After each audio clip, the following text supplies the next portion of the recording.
How's it going, everybody? Welcome to the channel. This is Big Daddy Dave, and this is the post-episode 15 live stream number 2. That's right, we are here for a second night in a row streaming live so we can get the work done. We've got a ton of contracts on the background right now. As you can see, we've accepted 3 of them. We still have another 5 to go after those 3, and none of them are slouches. So it's going to be kind of a pretty busy episode here. So let's go ahead and give yourself a shout out if you're out there in the chat, so I know that you're out there. Nathan, I see you. Thank you so much. I appreciate you. Nathan says, like all your videos and your farm. Hey, I greatly appreciate it, Nathan. Hope you're having a good day so far. How are you doing today? Like I said, if you're out there, go ahead and give yourself a shout out. Let me know that you're there.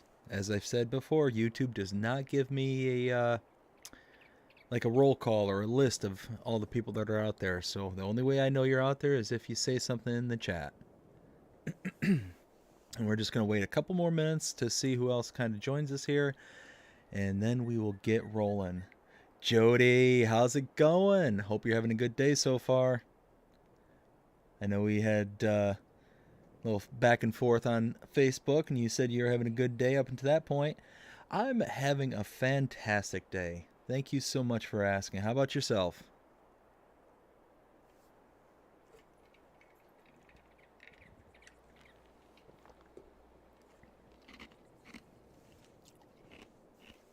Let's see. Like I said, we're going to give it a few more minutes here. It's a real good. Awesome. Glad to hear that. Let's see. So as I mentioned, we've got a few contracts here. Right now we've got a cultivating that's over by the farm there. It's over on field 2. Right there, small little field right there next to the Gonna channel Dust Bunny. Words are hard. There we go. But yeah, we're gonna take that cultivator over to that field first. Then we've got another mowing contract. We have another silage bale contract, I believe. Yes, we do. And that's going again to the forward sell point, which is awesome. Be able to make a bit more money on that contract. And hopefully, let's see, 108 is a fairly decent sized field, so we'll see how it goes. Let's see. Oh, your wife's playing on the White Farm map. Oh, what does she think of it so far? That's a good, that, you know what, Jody? That was a good one. That was a good one to choose because it's got a little bit of everything on it, and it's very nicely laid out. So yeah, that was a good selection by your wife there.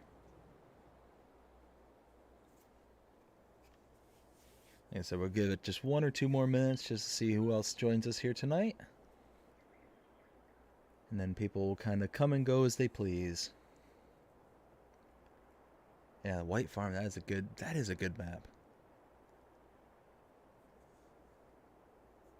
Yeah, like I was saying to you last night, and just in general, there's several maps that are on the short list for after this particular Let's Play, and that is also one of them that's on that short list. So what tends to happen, because so many maps are on my, basically on my to-do list or on my Let's Play list, I have a little spreadsheet on my computer that shows me every single time I see a map that I really like, and it's like, you know what, this could be a really good potential for a Let's Play or anything like that. It goes right on the list, so that way I don't forget about these. So it's one of those that I make sure that I keep kind of adding to it, and that's definitely one of them that's on it. Loves the map. Awesome. And is she having fun playing the game so far? Because you said she was relatively new at the game, so I presume that she's seen you and like looked over your shoulder while you've played. So if she's probably got a fairly good concept as to what to do and what not to do.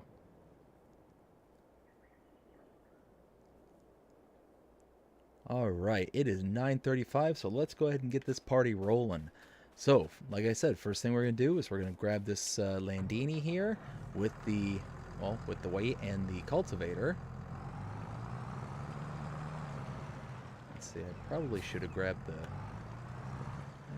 might be able... Haha! It's like I actually know what I'm doing. Let's see, let's go ahead and fold this up. Perfect. And now let's go out the entrance that actually works again. It's amazing what happens when you find out what's bugging out the system. Oh, goodness. Let's see. So this is for field 2. It's right there. It's a little tiny field. I'm actually shocked that the cultivator they give us for this field, because just it's a really tiny field. But we'll go ahead and just take it over there, and we'll get everything rocking and rolling for that. And then we're going to start the contract for mowing over on 108. Yeah, 108. And that one, again, is a silage contract. And as we discovered last night, which I thought was so cool, and I didn't go the way I thought it was supposed to go. Well, we can go up this lane here.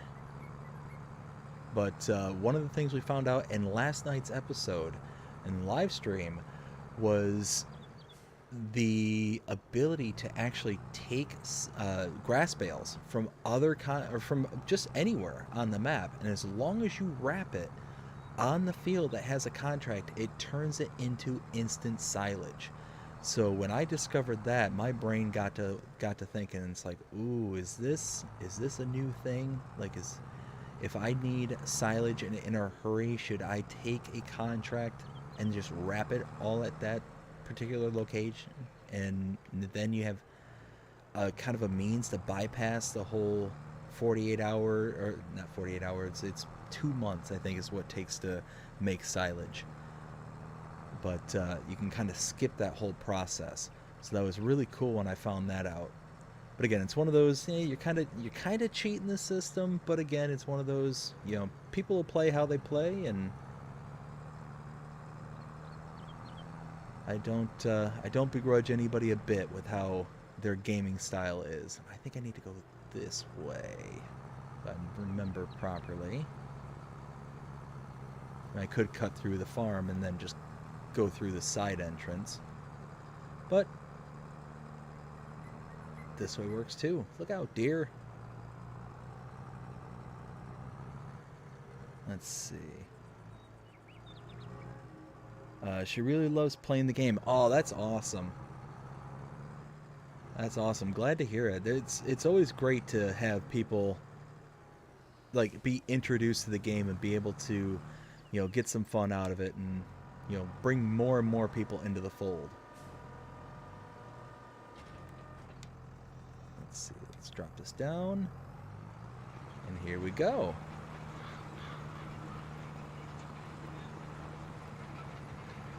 Maybe one of these days we can get her in onto the live stream and get her own account and have you both on at the same time, so we can all,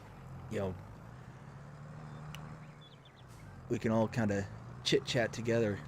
Because she ended up at one point she ended up taking control of your phone and was messaging me. Well, I don't know if you were off doing something or whatever the case may be, but.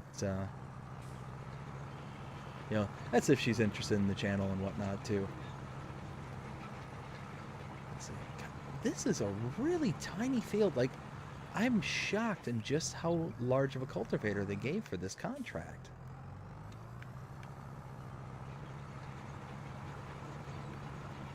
Let's see. I think you do sometime. What was I saying regarding that? Because now I'm kind of drawing a blank.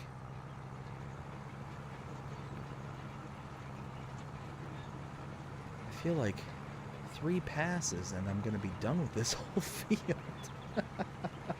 I mean, I'm not complaining. It's kind of a nice thing to get one of these contracts every once in a while. You can just kind of just fly through it real quick. And you don't have to really invest a whole ton of time. But unfortunately, you're also not getting a whole lot of money either. I think I'm getting less than $1,000 for this, so it's one of those that, you take the good, you take the bad, and sometimes you get somewhere in between. But this one actually really worked out because, like I said, I was able to come up here, do this contract real quick, make, about $900. It'll probably be like $700 when the leasing cost and all that stuff is added in. But once the leasing stuff is all added in, I'll be able to then cash out, go over to the farm right behind me here. See, there it is right there. Oof, oof, oof, $300. See, I thought it was $900. Nope. So $300 almost out the door. Oh, that's brutal. Love doing fast farming. Yes, fast farming can be really fun, especially when you discover the whole like different ways of doing it. It can be so much fun. You know what? Let's do this. Let's go ahead and send the worker over with this, because this is kind of dedicated.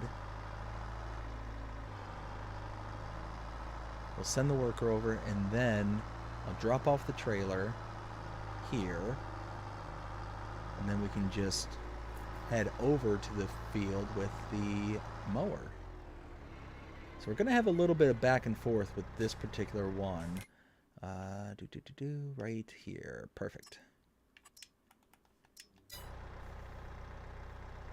Okay, and now let's go ahead and park this. But yeah, there's so many cool, between mods and techniques, and there's so many different ways that you can actually do and achieve fast farming. So, with mods, you've got total height control, where you can just take any old, harvester and go the speed of the harvester when harvesting. You just need one of these special headers, and it basically just adapts in it to whatever working speed the driving speed that the harvester can go. But then you also have things like the Colossus pack, where you can actually go above the posted speed, not posted speed limit, quote unquote, but the kind of recommended speed that all the other pieces of equipment, and it has a much larger capacity in a lot of them. So there's just so many cool things out there. And then there's the mowing trick with the Krone Big M mower, where you can actually raise the mower deck up just a smidgen, and it just kind of tricks it just enough to make it to where you're able to farm at the speed, or mow at the speed of the mower, instead of the regulated kind of downgraded speed, the working speed versus the actual driving speed. So it's one of those, once you kind of know all those little tips and tricks and those kind of insider information, you can get a lot of jobs done very, very quickly. What are you doing there? Let's see. Hey, Jody's wife. Good to talk to you again. Love the game. It's awesome. I absolutely love that we're getting more and more people into the game every single day. That's fantastic. So Jody was telling me that you started playing on the White Farm. That is such a good map, and hope you're really enjoying that one so far. Yeah, that one's got such a good combination of things that can be done with it. And Jody was saying how you enjoy fast farming.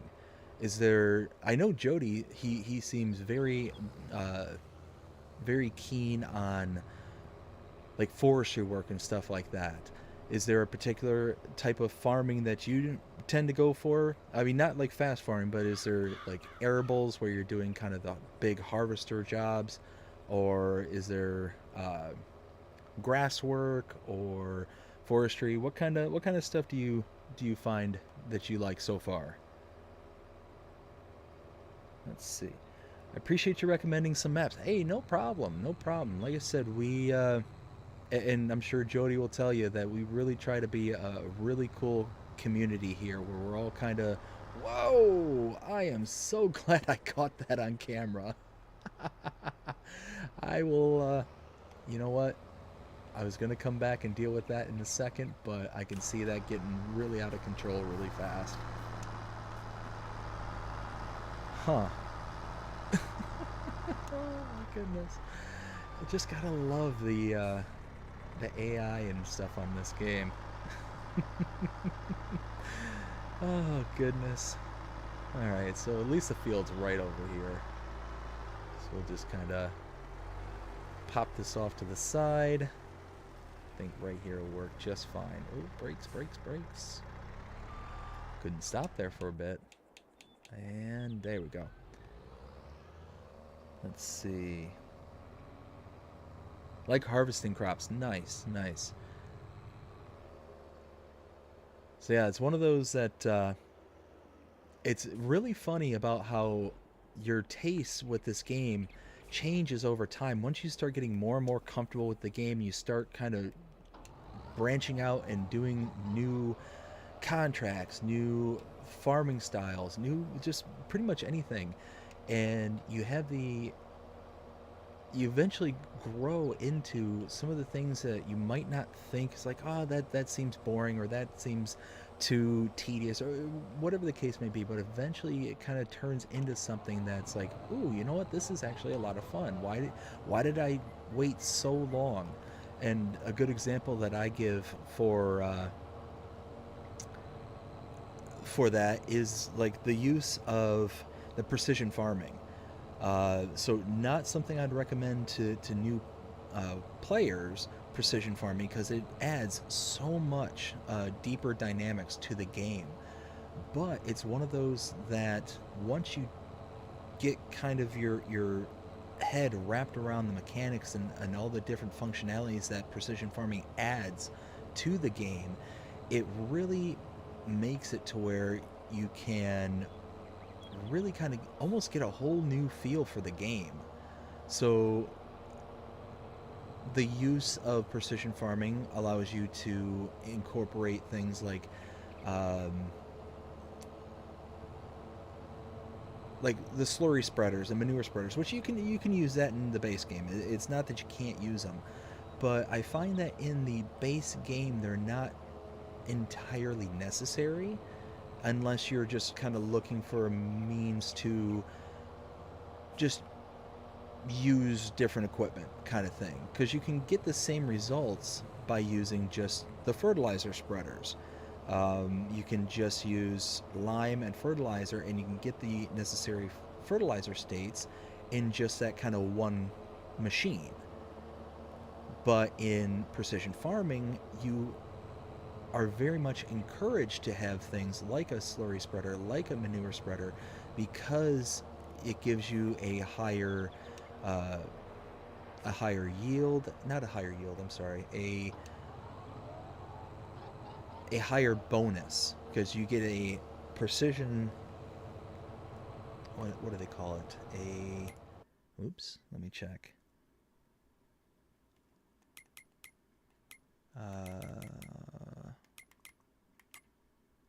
Environmental score bonus, that's the words I'm looking for. And based on how well you kind of follow the procedures that the precision farming lays out, you can get a plus 15% bonus for your selling of goods. So you can make more money. You can even make less money if you don't do the precision farm right, because you can actually have a minus 15% penalty, or up to a minus 15% penalty. So it's one of those, like I said, when you get more comfortable and you're, wanting to try something new and expand, give it a shot, because there's so much that can be done. Let's see. My husband is a crazy driver sometimes in the game. Aren't we all? Aren't we all just crazy drivers? At least that's what I hope, because I've said it numerous times that if I drove in real life the same way that I drive in this game, I would be in jail many times over. uh, from you know running traffic or traffic violations to running people over to the whole 9 yards. It's just it's not yeah it's not pretty. It's not pretty at all. Let's see. I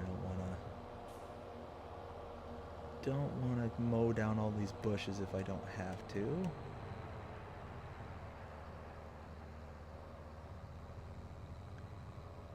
But it also depends on what kind of gaming style I'm doing for that particular Let's Play. So this one I'm doing a semi-realistic to where I'm not as concerned about my driving style per se, but I'm not using things like quick grapplers and things along those lines to kind of make the gameplay just have a little bit of a different feel when I'm doing my recordings for the particular episodes and all that. So it's just one of those kind of self-imposed rules for that particular Let's Play series, and it changes from Let's Play to Let's Play.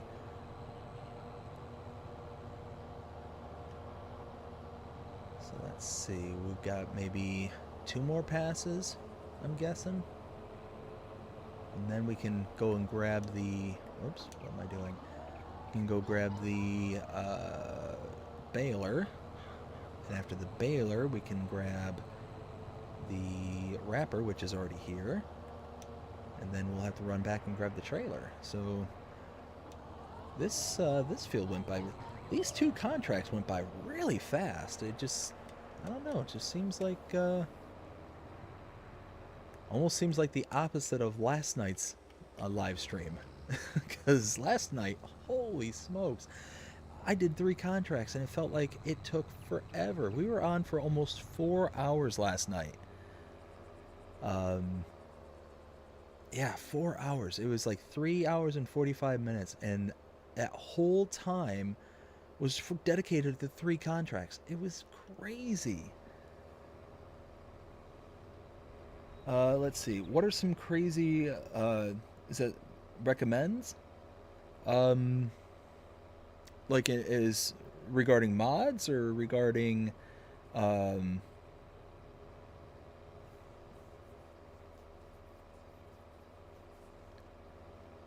like, can you, Jody, can you elaborate? Or am I still talking to Jody's wife?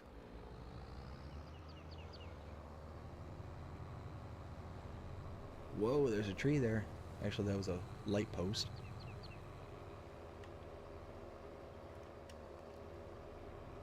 Let's see. So if it's regarding mods, some of the crazy recommendations I could make would be things like the Colossus pack uh, and the Reaper Harvester. Those 2 right there are on the top of the crazy scale, where they allow you to have higher speeds for harvesting. They have a higher capacity rates and things like that. And there's so many different trailers and stuff like that that also increase your capacity and allow you to take on ridiculously high volumes. There's several packs by Mac Trucker where they... Oh, you know what? That's one of my top recommended mods, and I'll point it out here in just a second once we get back to the farm where I can actually show it without running into everything. And it's really just a series of trailers, but it's so much more than just a trailer, because it actually allows you to... Hey, there's a fence right there. It actually allows you to use it for several bits of equipment. That is one of my favorite trailers, and just kind of favorite things in general. And actually one of them right there, to the left there, it actually allows you to use many different kind of configurations.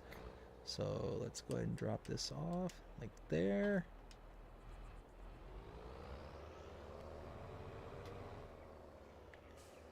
I will absolutely say hi to my wife. Oh, and She also says congratulations. I was letting her know the news, the great news, and she wanted me to pass along the sense of congratulations. So, yeah, just to throw that back out there because I keep forgetting because she told me that the other day and I completely spaced on it. Let's see. So we need the baler. Okay, so let's take a look here. So under, we'll look at the mods and DLCs. So this is one of them, the 53-foot drop deck trailer. This is by Mac Trucker. And this one's really nice because it's just a normal flat deck. It's an auto-loading bale trailer, a tipper back where it has room for 106,000 liters standard, a log trailer, another type of log trailer, so like 2 or 3 different ones, a liquids tanker, which holds a ton of different liquids in it, a slurry spreader, which is just awesome, gives you a 24-meter working width, and then we go into the unrealistic capacities, 250,000 liters tipper back, 500,000 tipper back, 750,000 liter, 1 million liter. Just that's huge. That's absolutely monstrous. And for $152,000, you cannot beat that. And then you go into the same thing with the unrealistic for the liquids. 250,000, 500,000, 750,000, 1 million. And same thing with the slurry spreader. So if you have just an inkling of not wanting to kind of transition from, you know, low to high capacities kind of thing, this is by far one of the best trailers. And there's a kind of a series of these different trailers. So that's the 53-foot trailer for like semi trucks, but there's also this one, the 40-footer with the quadruple axles here. And same thing, you have the or no, wait, is this this is not the same, is it? No, this isn't the same one. Sorry about that. This is it. So yeah, you can tell which one's which based on the images of the bales up top there.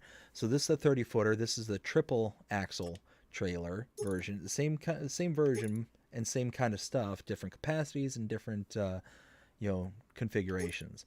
So you got one with extension, log forks, liquid tanker, slurry spreader system, so you can actually use it for solid fertilizer and lime.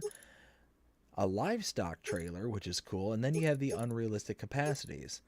So 150,000 liters, 200,000 liters, 150,000 for the unrealistic spreader. It's just crazy. It's a really, really awesome mod, and there's several different versions of it. So there's those two up top, and then there's one further down. Let me see if I can find it.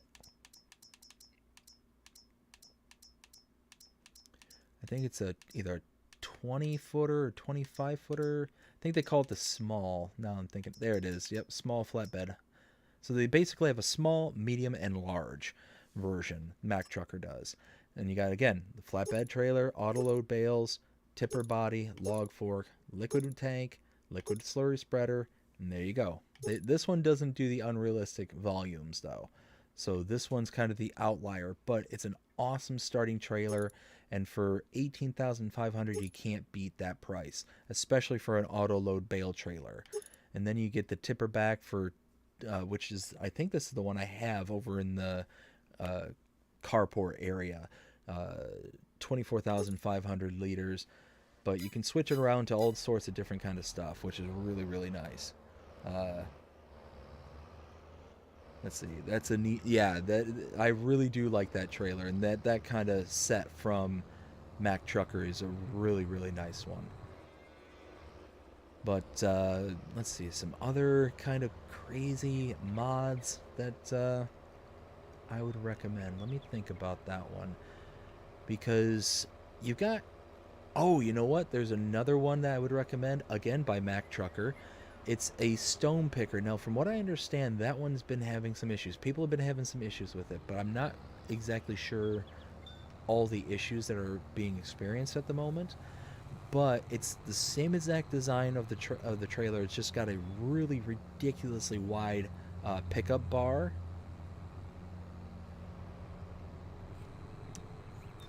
I don't know if that was picked up on the audio, but somebody had drove past the house with apparently no muffler on. You gotta love it. Gotta love it. But here, you know what? There's kind of a straightaway, so I can stone pickers. It's this one here, but it's got a what is it? 16-meter working width. Whoops, that's not what I was looking to do. But I've used this before, and I've yet to have I have yet to find any issues with it. So it's one of those that there might be some kind of issue that when certain things happen, kind of thing, that it just kind of happens. But I'm not quite sure what is leading up to people experiencing those issues. What's some of your favorite mods? Well, it really depends on the job, really. So if I'm doing like a baling contract, or if I'm wanting to do grass care, this baler here, and there's another bale set that is the absolute best investment. It's $12,000 regardless of configuration, and it does the large bales. It's the cheapest square baler, I think, by far. I don't think there's any other square baler that even comes close to the price point that you get for this one. And it's that one there, as well as, so balers.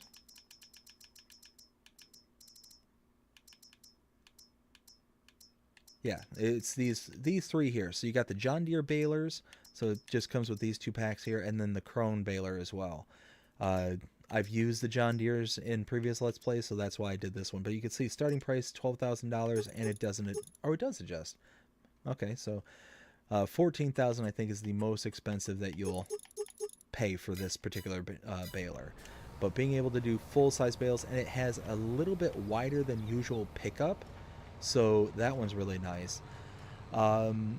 Regarding other other tasks, there's, like I said, there's just so many out there that really,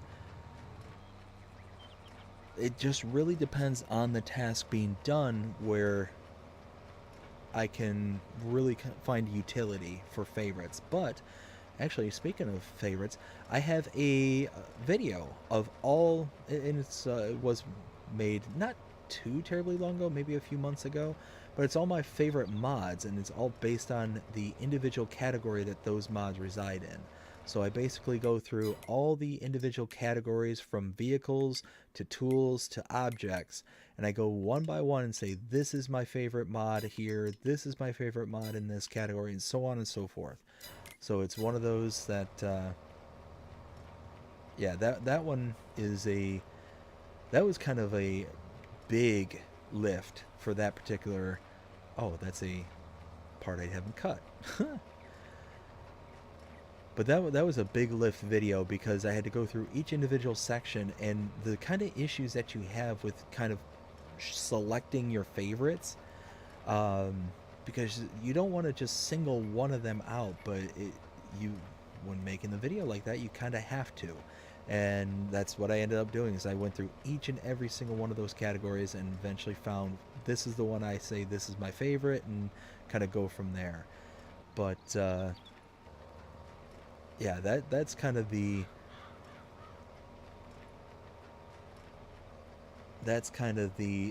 issue with saying, oh, what is my favorite, because there's so many different things out there that are so specific to whatever job you're working on at the moment. What about you, Jody? Do you have a favorite? And like I was mentioning earlier, let's see, we've been on for roughly a half hour. If you're out there in the audience and just kind of, hanging out there, go ahead and give yourself a shout out. Let me know that you're out there. Unfortunately, YouTube has no way for me to know who's out there in the audience. I get rough numbers as to the number of people who are out there at the moment, but I don't get like a roll call or anything like that. So just let me know if you're out there.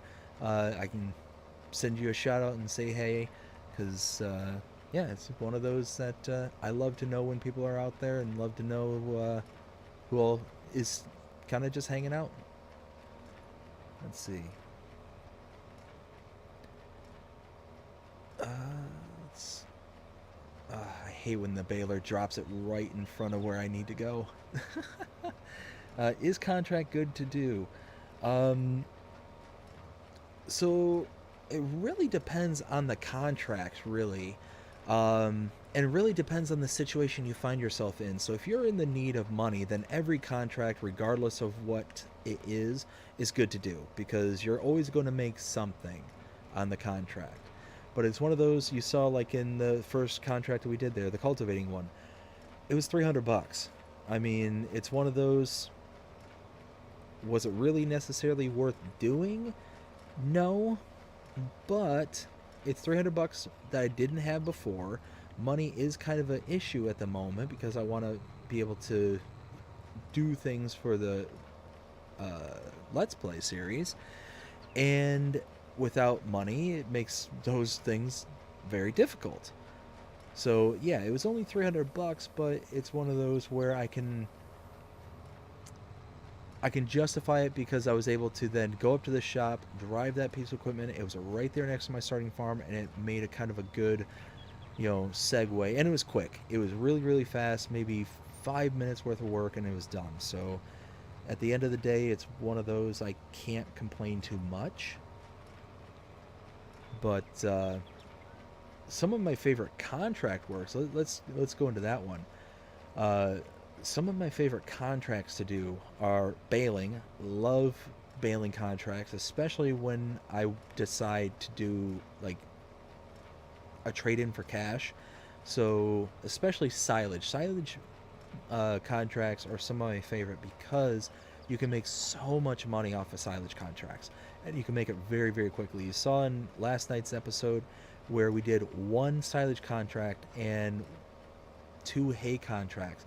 We went from the upper 20,000s to over 100K in 3 contracts. Just by selling the bales, by doing the contracts and whatnot, we were able to make a lot of money really quickly. So yeah, and it takes a while. So you're having to dedicate a fair bit of time to the contract, but at the end of the day, it works out really, really nicely. Uh, One of my other favorite contracts to do is fertilizing contracts, specifically using a fertilizer spreader. And the reason that is because it's a nice way to be able to make extra money that isn't necessarily the right way to do things, but it is a way to be able to get extra money quickly. And I've shown this method a few times on stream here, where you take the rented or leased equipment and you load it up with the fertilizer specifically from the what is that pallet pack that you can do? It is here, farm supply pack. So you get the fertilizer from this particular pack. It's $1,000 per 5,000 liters. And once you kind of do that, you can then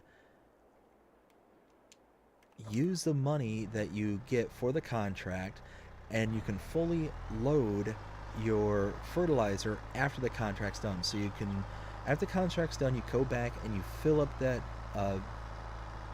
spreader to its maximum capacity, and then you get paid based on the price you would have paid for the base game fertilizer. So you basically make all the money back that you spent on the fertilizer and then some. So it's a nice little bonus to do. Like I said, it's not the most real life situation. It's not a lot of people could refer to it as cheaty kind of thing, but it's certainly one of those where if you're kind of hard up for cash and you want to kind of make it quickly, that's certainly something that can be done. So those are kind of my top two. After that, would probably say harvesting is, whoa, hey, helps if I'm on the right implement. Harvesting is up there, but specifically the harvesting that is not sugar beet and potatoes. Sugar beet and potatoes, I will do them begrudgingly because they take so long and you're having to make so many different trips back and forth to whatever area you're having delivered to. It just gets really overwhelming very, very quickly. So that's probably my least favorite. The one contract I wish was in the game, because it drives me absolutely nuts, is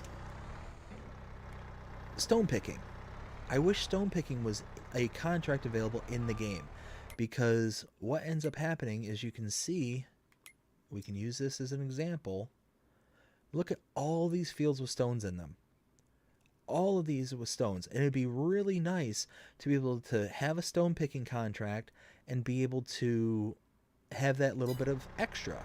That's why I really liked the kind of addition that the Platinum expansion did with the rock breaking, because after you broke the rocks, it gave you stones as a kind of byproduct. Now, if you completed the contract, there was no stones left over. But if you had a forage harvester, a forage pickup, you could then harvest all that stone that's not on your field.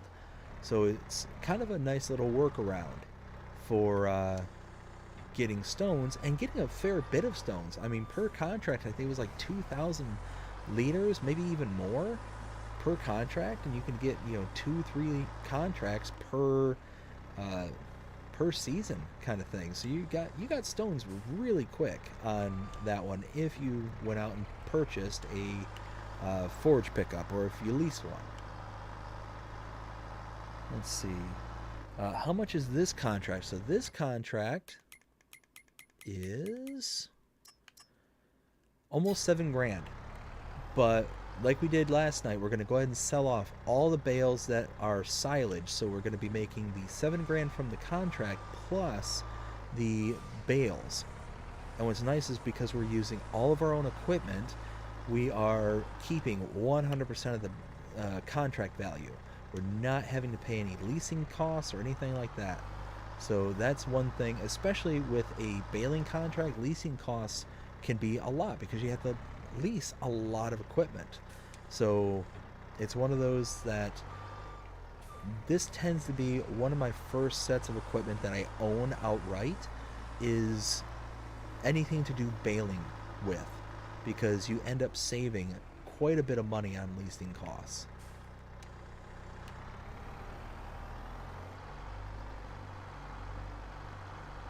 So let's see, let's go ahead and finish off.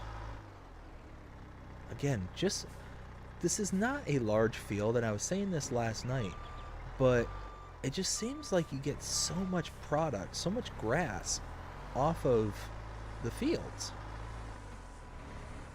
I mean, you see, let's see, 1, 2, is that 5? 1, 2, 3, 4, 5 here. Whoops.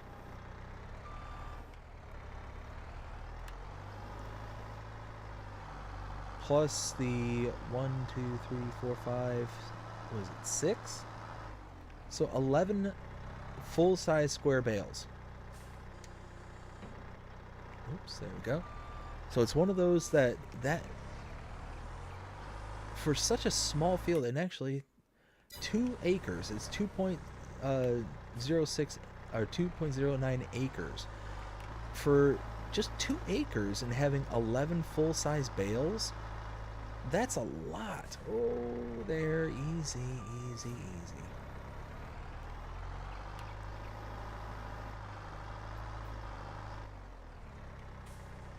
Ooh, fell out again, but we nudged it in there. Thankfully, the brakes don't work that well on this particular telehandler. It just kind of drives through. Let's see, so I'm going to pick up the last few bales. I don't see any more. I'm not missing any, I hope. Like I said last night, I've been known to miss a bale or two. Thankfully, square bales, they don't tend to run off too easy. You gotta, you kind of have to act upon them to make them kind of misbehave. Like that there. Oh, oh, oh.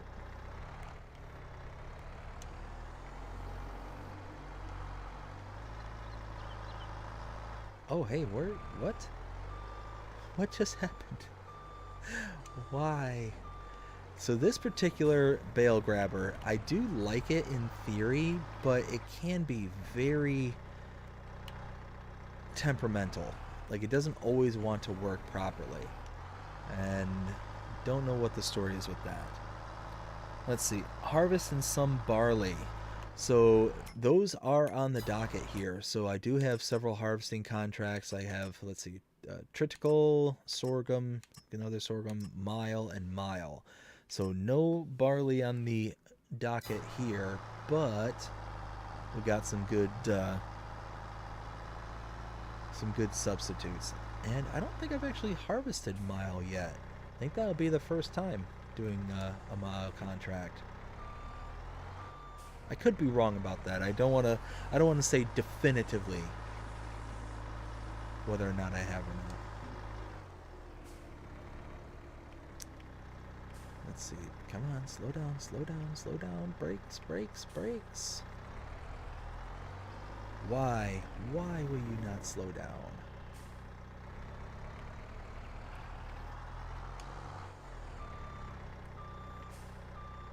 And why will you not speed up now? Ay, ay, ay. Alright, there we go. So, funny story today. So, after work, I went outside with my daughter. As I mentioned before, I have 3 dogs. So, typically, right as work lets out, I will let my dogs out and whatnot. And my daughter, she insists on coming outside with me anytime that I let the dogs out. And I'll sit there and I'll, call the dogs in or something like that. And all of a sudden, she'll kind of pipe up and she'll kind of make like a ma, kind of like she's mimicking daddy kind of thing. Well, today, because my wife ended up working the late shift today because she's covering for somebody, um, oh, there we go. Because she's covering for somebody, I ended up deciding that my daughter and I, after letting the dogs out, we would just kind of hang out outside for a little while and play. Well, my father also lives on the property with us, and I ended up walking out to where he's at, and we go inside with my daughter. She climbs up the stairs. She's almost 2 now, so she climbs up the stairs to Grandpa's house, and we get there, and the first thing she goes to do, and she just started doing this recently. I don't know when or how she learned this, but she started climbing. She's gotten really good about climbing. Well, what she ended up doing is after she went inside, she went out to Grandpa's bedroom and she went to climb up on the bed. And what she ended up doing from there is there's a window right above the headboard. So she starts looking out the window, seeing what's out there. And I'll say, okay, baby, it's time to come. And all of a sudden, she just goes completely dead weight and just falls back. And she just slams down onto the bed. And the smile and the laugh that comes from her after she does that is just next level funny. And once my dad and I, we started laughing, hysterically at what she was doing. Of course, she thinks it's then funny and she wants to do it again and again and again. So that's what she does. She climbs up, she goes to the window, stares out, and then she'll wait for somebody to say something. As soon as somebody says something, that's when she just throws her arms back and throws them into the air and just lands on her back on the bed. And she did this, I would say, every bit of 10 to 15 times, just in a row, just bam, bam, bam. And it's just, oh, so funny. And it's so funny to see how kids will kind of, oh, sorry, my phone is absolutely blowing up right now from from work. I don't know what is going on here.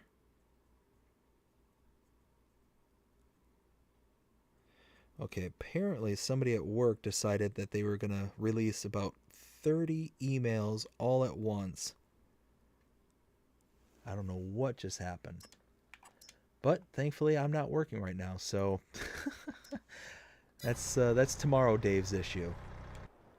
Let's see. So let's just make sure that they get going.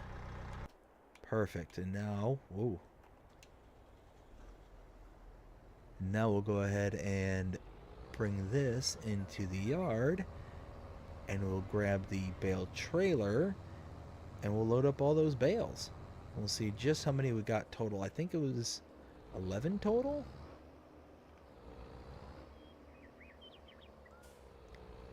So let's back this up. There we go. Perfect.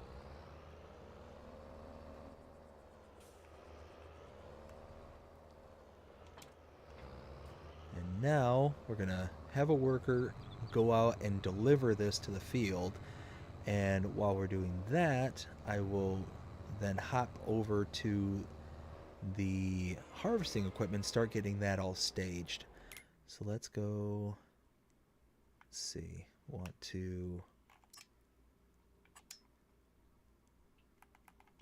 There we go. And now. Let's see. This is going to 71.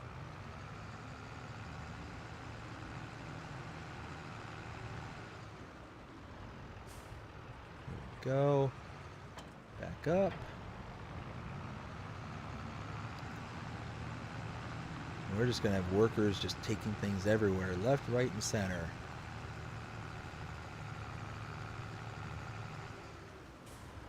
Now let's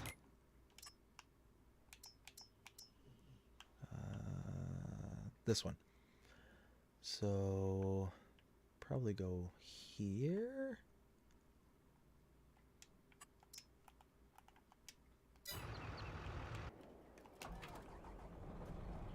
Ooh, we got the big cloths. I like it. Actually, I think this is the first time I've ever harvested this field too. So that'll be nice.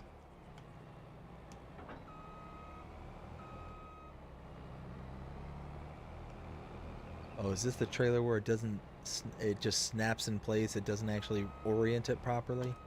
Yeah, it looks like it.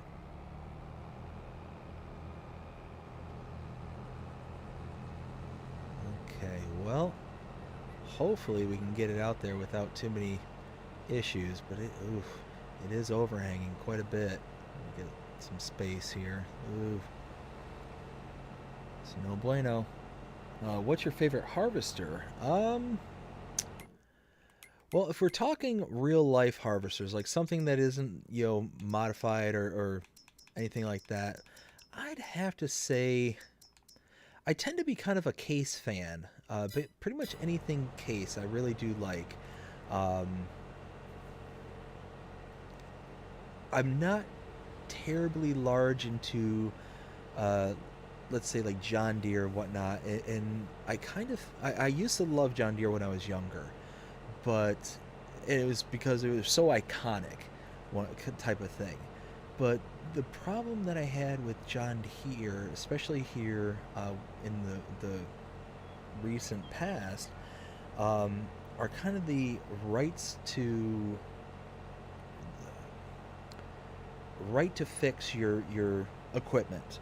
So John Deere, as of here recently, has really gone out of their way to make very proprietary systems to where the farmers that own their equipment are not able to actually maintain them and upkeep them. You actually have to take them to John Deere. You have to take them to like a certified place because it's very specialized equipment or it's specialized, kind of things, and they're doing it on purpose so they kind of get you kind of coming and going kind of thing.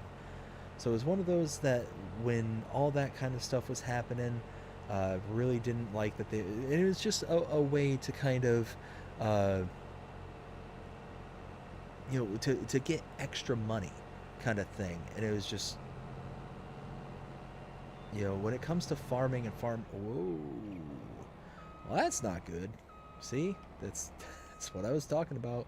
I figured that something was gonna happen like that. Oh dear. Oh no. Oh no. Hmm. Well, that might be a problem. Let's see.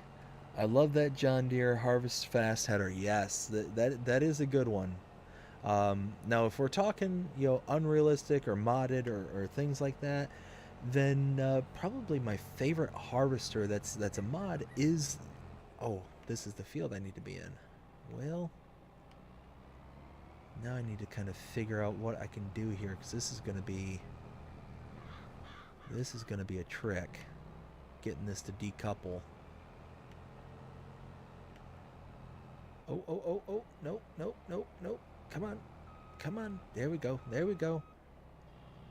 That might be enough. That might be enough.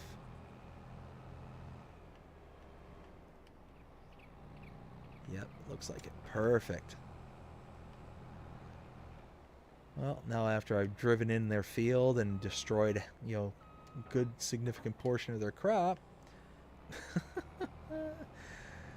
let's go and do it in the neighbor's field. Gotta love it. But no, that was, like I said, I used to absolutely love John Deere growing up, because they were just iconic. I mean, especially the saying, nothing runs like a deer. It was everywhere when I grew up.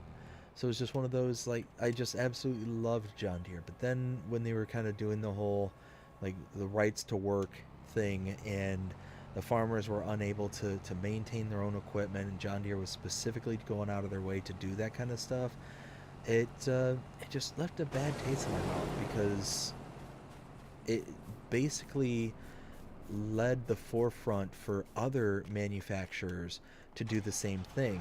You started seeing car manufacturers doing the same thing. So it's just kind of a downstream effect on, on everybody.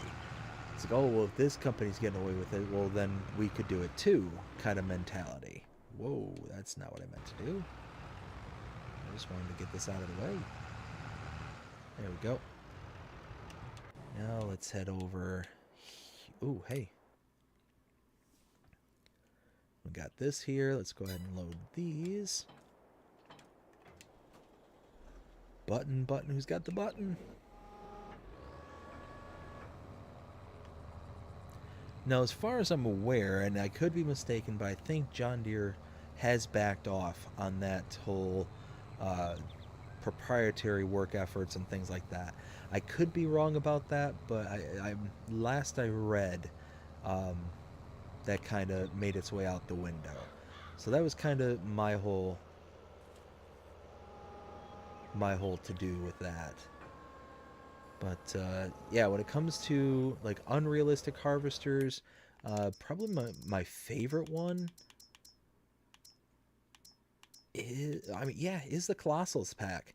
I absolutely love this pack because it gives you so many different options. Whether you want to fast farm or you want to just have a large storage capacity, you can do that. And they drive around a little bit faster, and they give you an option to be able to harvest in such a ridiculous speed. So you can have a normal working speed at 10 miles an hour, or you can have it 60 miles an hour. So you can just kind of customize it in so many different ways. It's nice, and I love that they included the Titan drapers, the kind of built-in trailer headers. Those are awesome, and you can use these on any other harvesters. It doesn't have to be the Colossus harvester. So if you want a kind of fast farm for any other harvester that can handle the horsepower, here you go.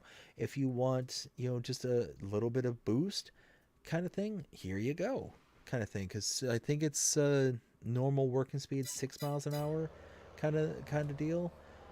So it's just so much with that pack. And you can have things like cotton harvesters with the Colossus pack, and you can see the working speed 8 miles an hour, but you get the same working speed or the same capacities because the bales are kind of set, kind of thing.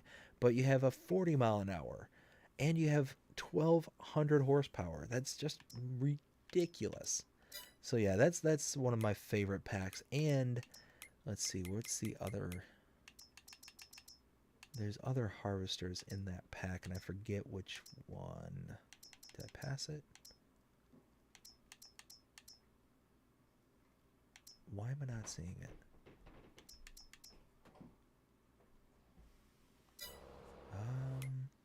Oh, I have to put the stream on hold. Just 1 second. I'll be right back.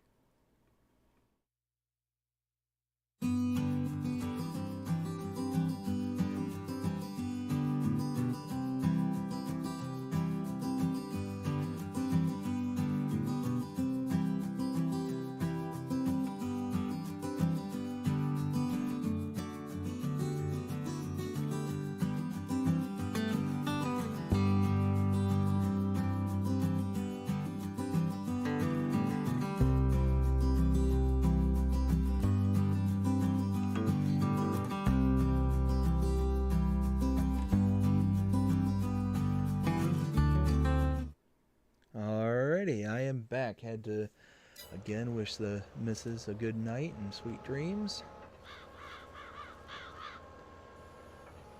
So let's see. What was I? Oh, so I was looking up the Colossus pack, but I couldn't find it here.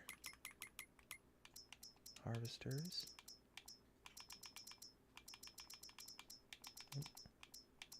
Lizard Colossus pack. Okay, that's why I couldn't find it in the C's. It's under the L's. Lizard Colossus. There we go. Yeah, so you've got the normal harvesters for the wheat, barley, oats, so on and so forth. But then you've got the root crop harvester, and that is a lifesaver right there. That specific harvester having the ability to have over what is that, 1 million, I think, 1 million liters of capacity is huge, huge. So you can do more harvesting and less back and forth. I absolutely adore that. So yeah, I don't remember the modder off the top of my head, but whoever it is, thank you so much for making that pack. Because oh yeah, it's certainly up there as one of my favorites.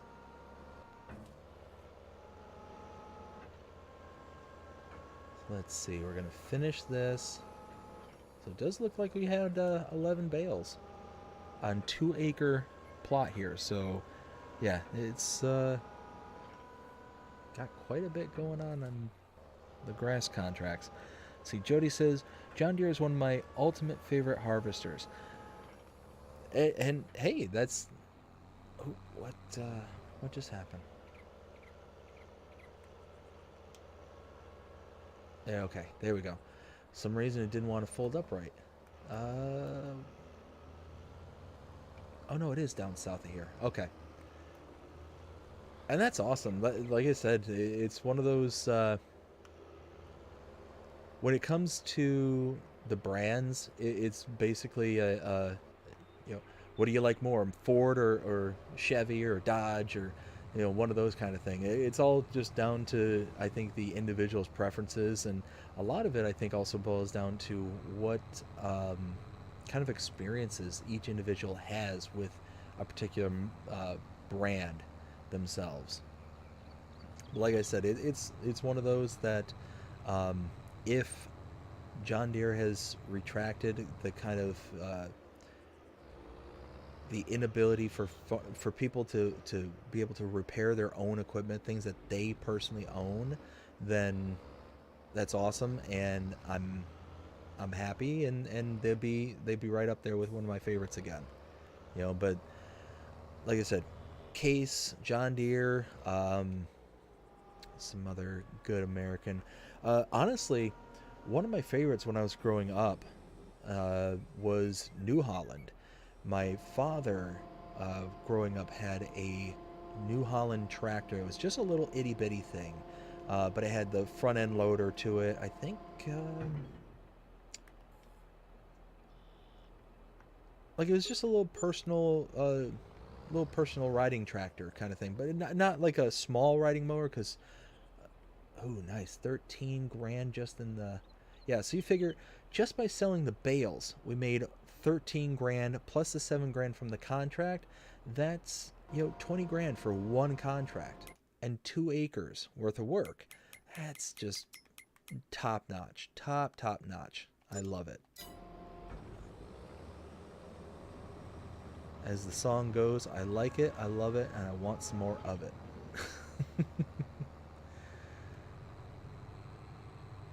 So let's see. Let's go ahead and get this back to the farm. And I have a feeling that my harvester needs to be emptied out on the contract there.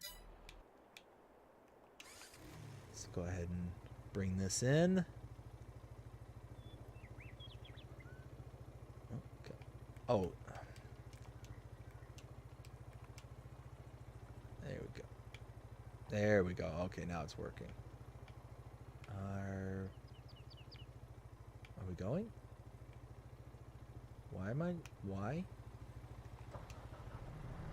Oh, it wasn't telling me that the motor wasn't on. That's weird. Huh. I don't know what happened there. Anywho, we'll go ahead and pull in and park this equipment.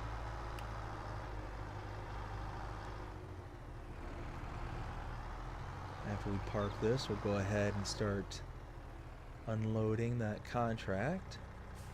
And I have a feeling that we're going to have to clean up a bit because I just kind of set the worker off and didn't pay any attention whether or not the field edges were going to be an issue. I didn't do any headlands or anything. Let's drop. Okay, I was afraid of that. Yeah, so that's fired up and running. Let's go ahead and, because we don't have any more grass or baling contracts, so let me just kind of stack this up on the way.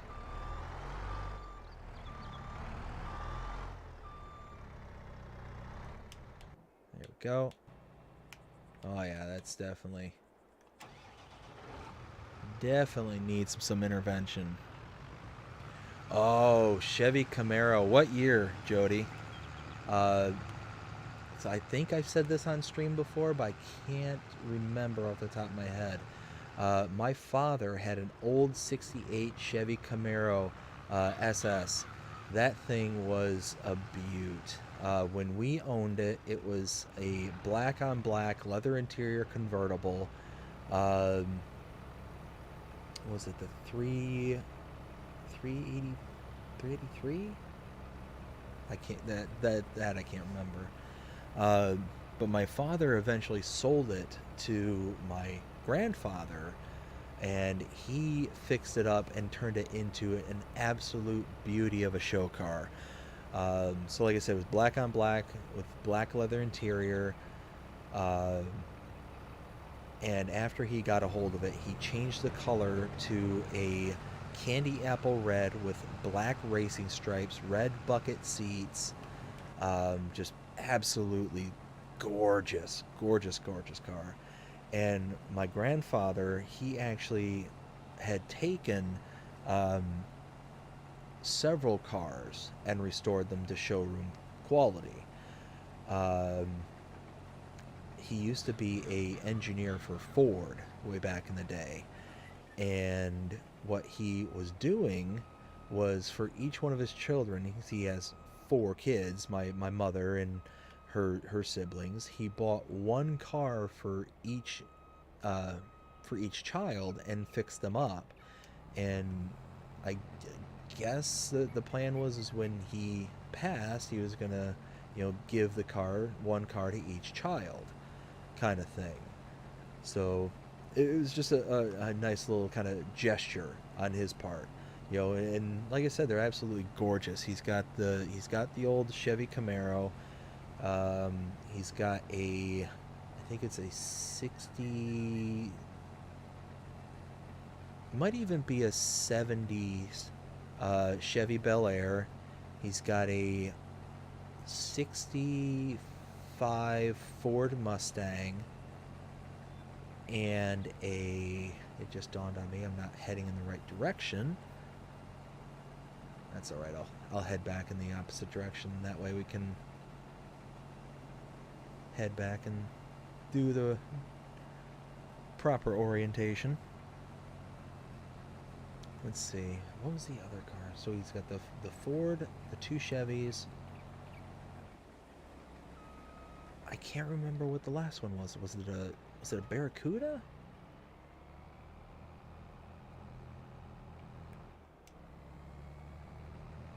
Yeah, I can't remember. I can't remember the last one off the top of my head.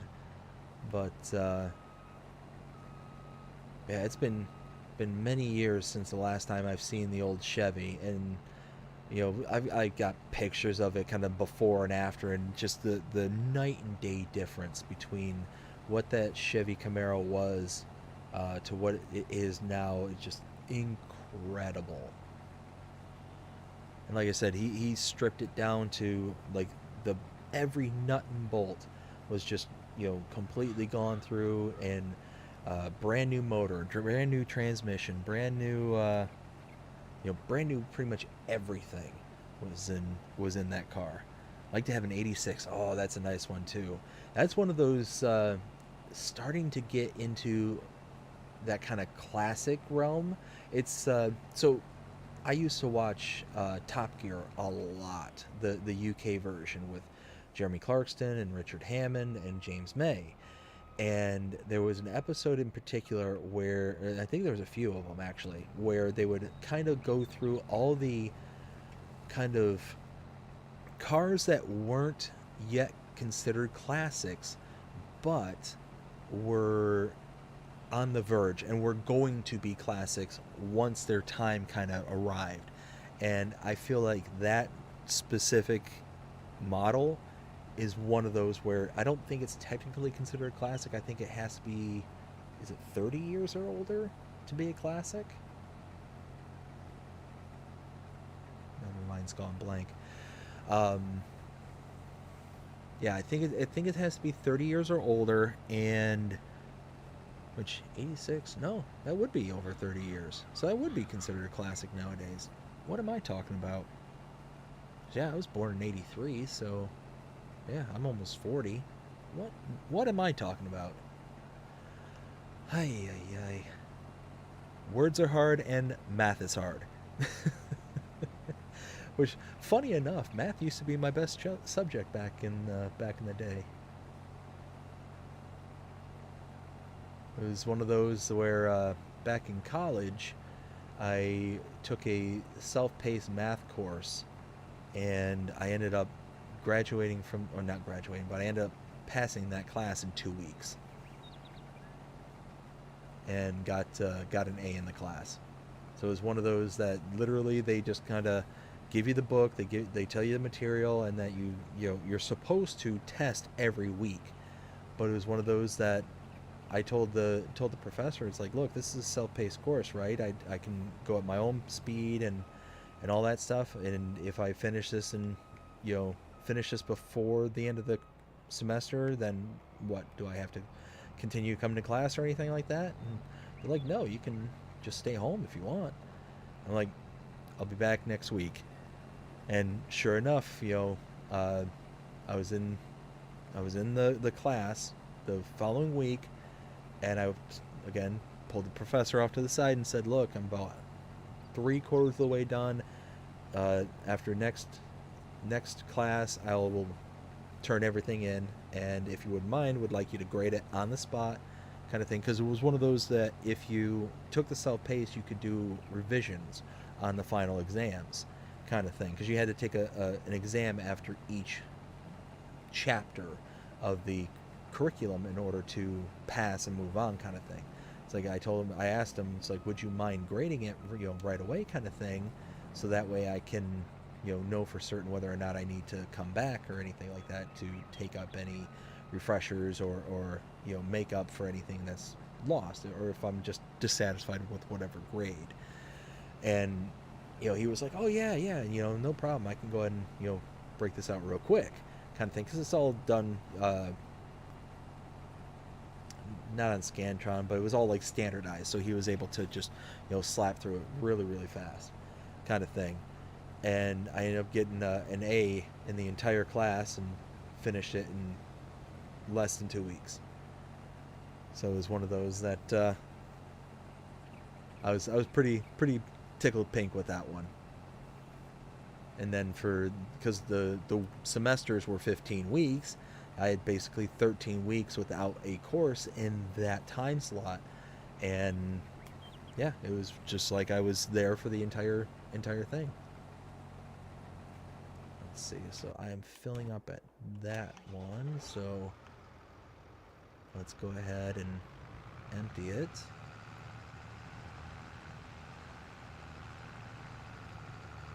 We're just gonna cut through. So even though this is mile, that's what this product is in the field, it looks exactly like sorghum. There might be some difference, and I don't deal with sorghum that often, so it's one of those that I might just be thinking, oh, it just looks like sorghum. Go, let's get to the end of this row, and perfect. Okay, so now let's get, whoops. Oh, you know what? I gotta move the, there we go. Go ahead and load this back into the farmyard there, and we'll go ahead and get another harvesting contract underway. I'll tell you what, I'm so tickled pink with 20 grand for one contract, one baling contract.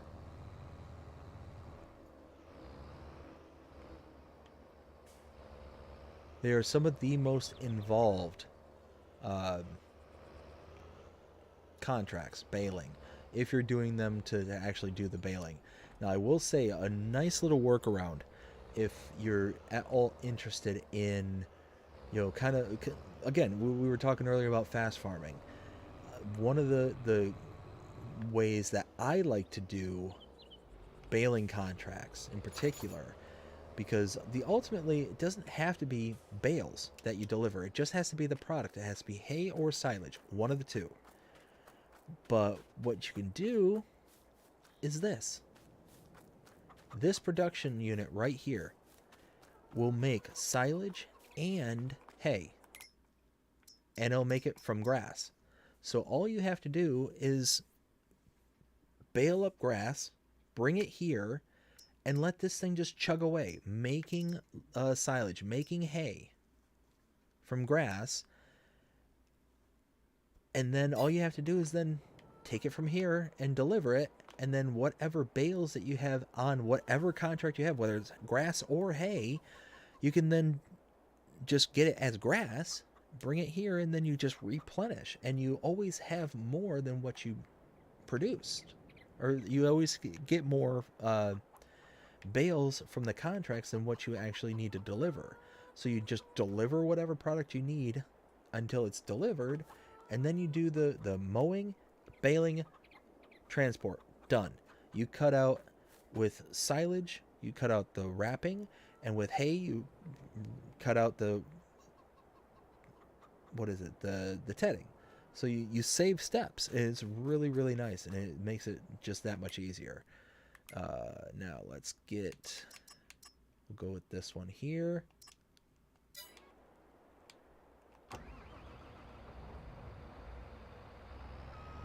Now, where was this going again? This is going to 70. Oh, just down the street. Perfect.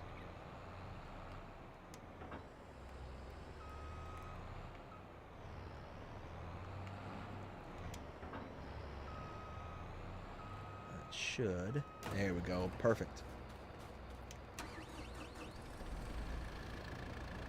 Now let's go ahead and get this all situated.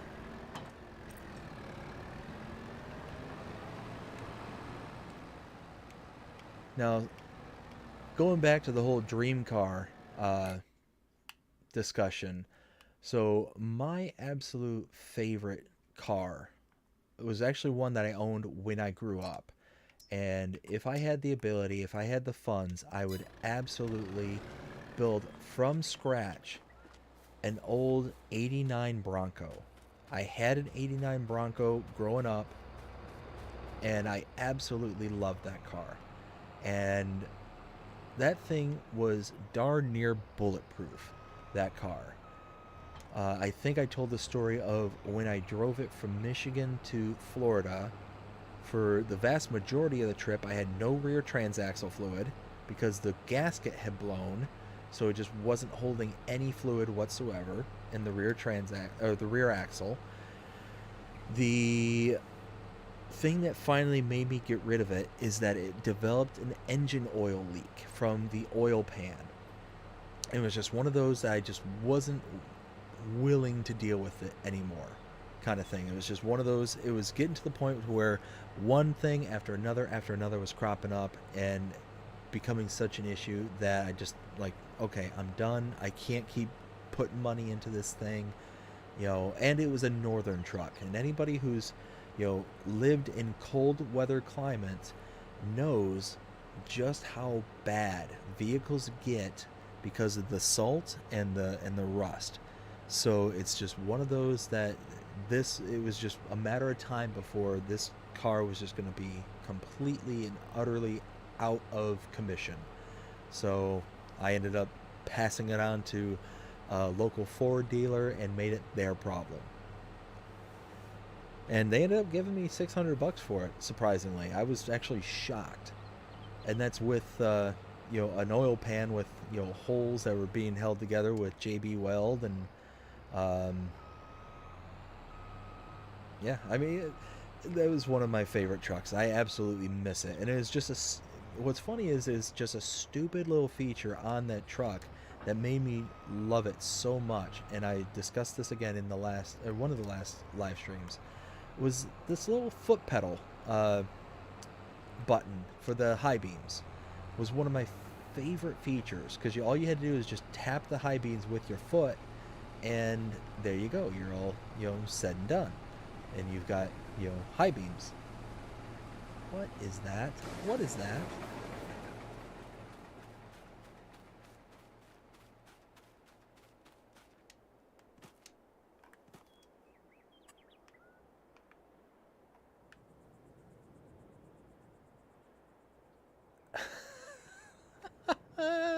It's my sheep. I knew it. I knew it. I'm so glad I caught this. I'm so glad I caught it. It's my sheep. This is the glitch I was talking about so many times ago. They hang out here. I don't know what the story is with this.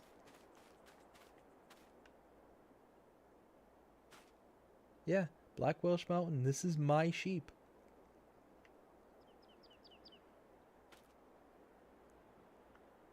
Oh, and he's in slow mode too. Anyways, let's go ahead and get this off the road. Oh, Jody. I just looked over, eating some Oreo cookies right now. Oh, I'm jealous. I'm so jealous. I don't often get to partake in, sweets and whatnot. And not that I don't get to, it's that I try not to, kind of thing. It's one of those where, so a little inside and behind the scenes information about myself. I used to be extremely overweight. I used to be over 500 pounds. And I ended up getting bariatric surgery about 5 years ago now? Yeah, I think it was over 5 years now. And I went from over 500 pounds to, at my lowest, I was at I think it was in the 230s. Yeah, 230s. I have put on a little bit of weight since then, though, but it's one of those that when I was that small, and I'm 6'2", almost 6'3", So just when I was that small, it was just one of those where I just didn't feel right. I felt really kind of nasty all the time. But because of the surgery, sugar affects me in a really, really bad way. I'll get kind of sweaty and get like heart palpitations and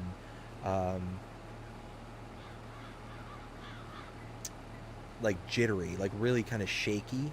So I don't often get to have sweets, or I don't often partake in them because of how bad the reaction can be. Let's see. When is your birthday? So I can write it down. So my birthday is November 8th.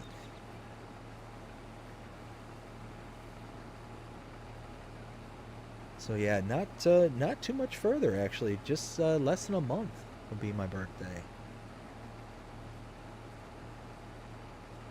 So one of those I'm actually considering taking the day off of work and maybe potentially that night do a live stream, do like a birthday live stream kind of thing. I think that would kind of be cool.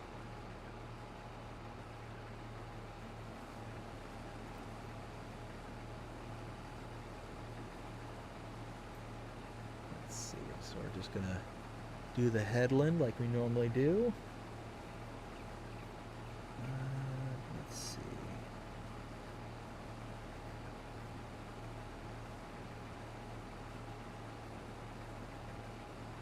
So let's see. Right now I see roughly, what is it, 5 people at the moment watching the stream.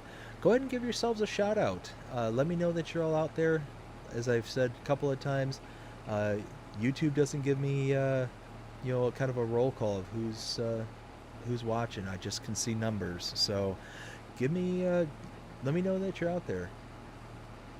If there's anything that anybody wants to chat about, then we can go ahead and do so. Hillbilly Farmer, hey, how's it going? Hey, Big Daddy Dave, lurking but here for support. What is that? There's a little heart at the bottom right-hand corner. So whenever I get a longer message, I can't see it, so I have to scroll. My Raiders are playing Green Bay and are ahead, but with only 3 minutes left. Nice, nice. Well, good luck with the game there. Anytime that Green Bay can take a L, I'm okay with that. Unfortunately, growing up in Michigan, I'm not a huge football fan per se. I played football in high school, but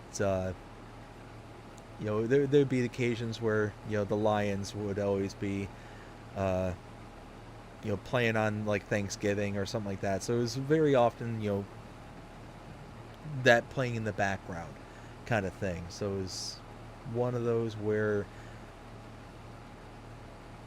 oftentimes it was Green Bay that was playing the Lions. It was either Green Bay or Chicago or whatever for the Thanksgiving Day game kind of thing. Or Minnesota was another big one too. Um, but yeah, anytime those teams can take an L on, I'm okay with it.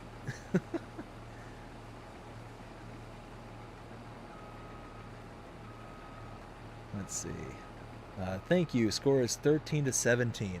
Well, I will keep my fingers crossed for you. Hopefully everything works out good for you and your team. The Raiders. Are the Raiders still in Oakland, or are they move out to St. Louis? No. So was the St. Louis, like I said, I don't watch the NFL that often, so I've lost track of where all the teams are nowadays. 'Cause didn't the Rams go to Oakland, and then Oakland went out to St. Louis, or I don't know. I don't remember.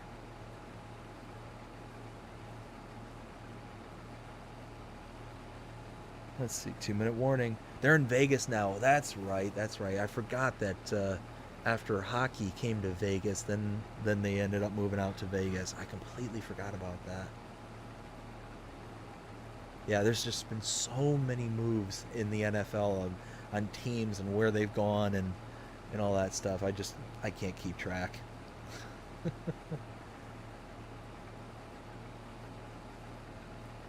like I said, hockey's my speed. I'm looking forward to Thursday. It's the first game of the regular season. Been kind of keeping up with the preseason. I mean, kind of, sorta, kind of thing. But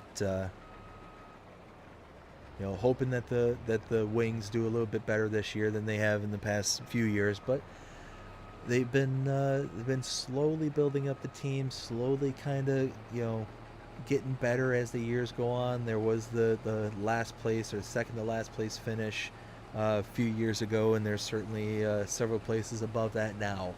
And they're getting more and more points as the years go on. So hopefully they keep building. They ended up getting a really nice blockbuster deal during the off season with the Alex DeBrincat. So I'm looking forward to seeing how the Cat does for the team, and hopefully that works out to the Wings' advantage. So keep our fingers crossed with that one.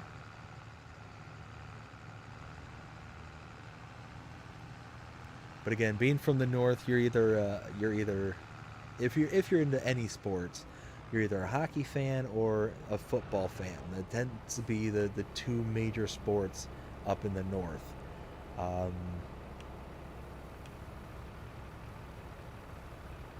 Wow, I'm just looking at the texture of that in the trailer, and just doesn't look right for some reason. Looks off.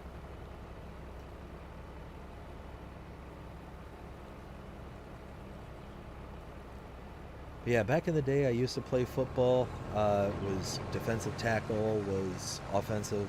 What was it? Offensive tackle, and for a very, very short period of time, I was also fullback, which that was a lot of fun. I ended up really enjoying that because, again, being 6'2", 6'3", depending on what convenience store I'm walking out of at that time. Um, Especially in those days, I was one of the largest kids. Back in high school football, and just basically got to just be a bulldozer, and yeah, it was a lot of fun. It was a lot of fun. Let's see, I meant to check where this is going. That's the whole reason I went to that screen. Okay, these are all going to the farmer's market. Okay, cool. Oh, their car.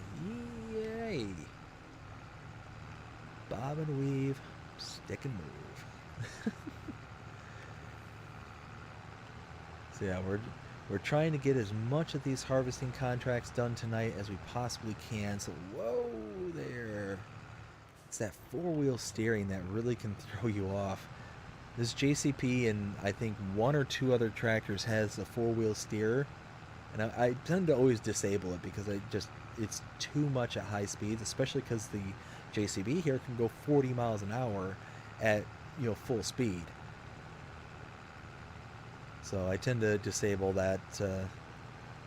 I don't know why I didn't in this particular case, but just makes it too twitchy whenever the four-wheel steer is on. It just never ends up working out to my advantage.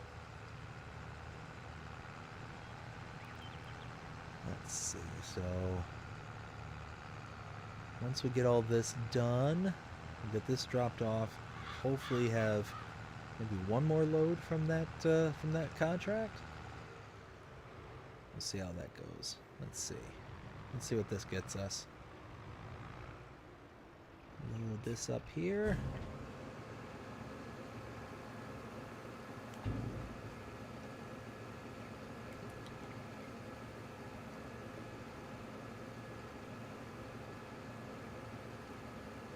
And bam, 70. Ooh, okay. So yeah, looks like one more trail. Words are hard. Dust Bunny. Dust Bunny is ringing in my ears right now. Words are hard. Oh goodness. What was I saying before I kind of trailed off? One more trip. That's what I was looking to say. One more trip and should be good to go. So now let's load this up. I can't believe, like, I'm so glad that I have that on camera, that I have that recorded, as to prove that when I'm saying that there's so many glitches in this game, that it's not just in my imagination. I'm not just saying this. Those are my sheep. Where'd he go? Oh, he's hiding. Yeah. They're hiding. Yeah, see? Just hanging out in the field out here. They ran away. I don't know what the story is with it. I don't know why it just decided to have a couple of sheep just out in the middle of this field in particular, because we're, so far away from where the sheep are, where the starting farm is up in the top right hand corner of the map to 77. Why here, of all places? So weird. I don't get it.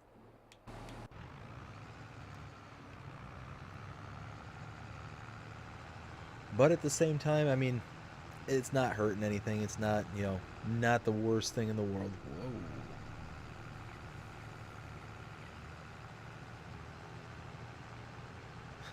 Jody, your wife was saying earlier how bad the driving can be in this game. Yeah, it gets pretty bad.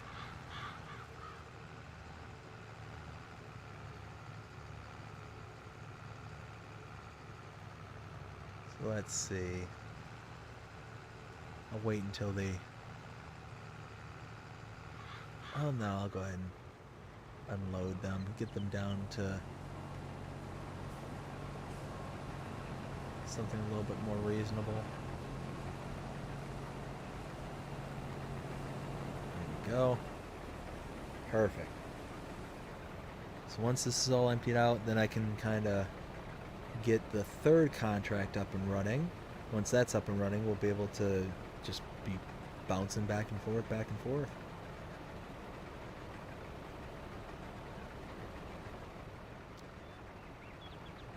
There we go. Alright, peel off and get out of the harvester's way. Perfect, perfect, perfect. Now, let's go ahead and... What am I doing? That's what I'm doing. Let's get this one underway. So again, we're going mile and the farmer's market. So we've got all sorts of mile being collected here.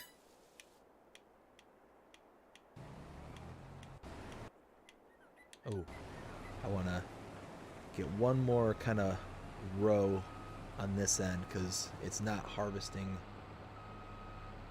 everything.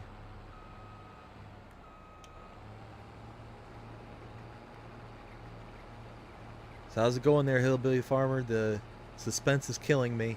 How did they do? Were they able to hold them off for the 2 minutes?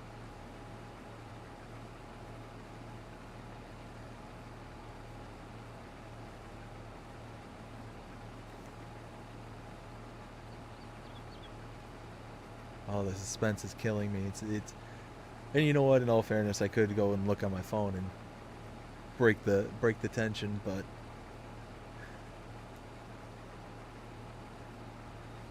and for anybody who's not seen this television show, it's a TV show that aired a while ago called How I Met Your Mother. And I'm not huge on television per se, but this one, that particular series, is such a good series. I highly recommend it. It's got the one girl from American Pie, the flute girl. There's the main character, I don't remember who he was. And then with the kid that played Doogie Howser. Oh goodness, what was his name? Uh, Neil Patrick Harris. Neil Patrick Harris is in it, and the other woman from the Marvel movies, Kobe Schmolder, I think is her name. But such a good series. It's basically about this guy who goes in a 9-season rant about talking to his children about how he met his mother, and basically the whole story is how he cannot tell just a simple story. It's very long and involved kind of thing, which makes sense. It's a television series, so it's got to be, in there. But it's just, oh, and what's his name? David Sagal, I think is that his name? David Sagal is also in it, and it's a good series. It's really really funny. Uh, but yeah, I highly recommend it. And the Neil Patrick Harris, the character that he plays, is just absolutely hilarious. Let's see.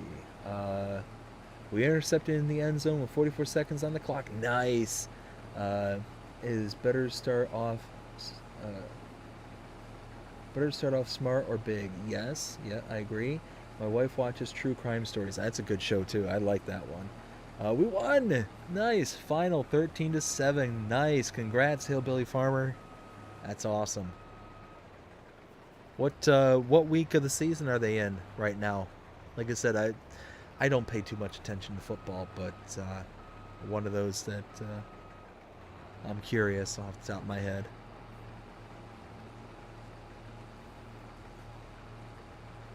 Let's see.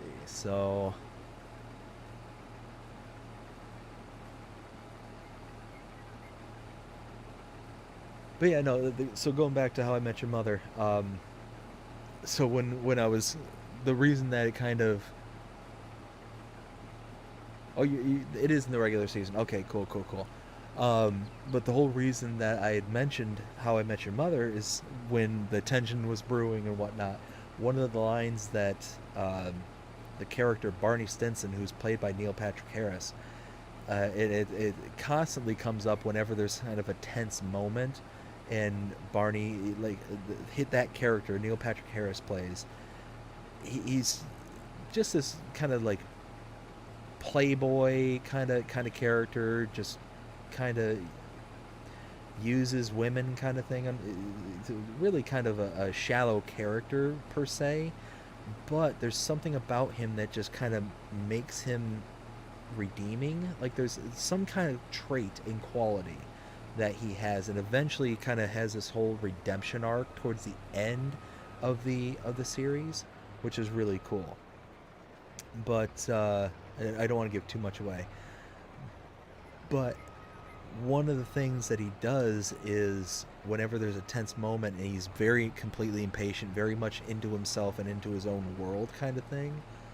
Um, and whenever he gets impatient, he just shouts, "I gots to go!" So that's the whole reason why I brought it up. Is the tension was too great for me. Oh, and we finished something. Oh, hey, we finished harvesting. Ooh, hoo, hoo. So let's fire this up. Now, Mile is not a product that I need per se. So I'm going to go ahead and just sell it. Just like so anything where I can actually hold on to and have value to, either down the line or something.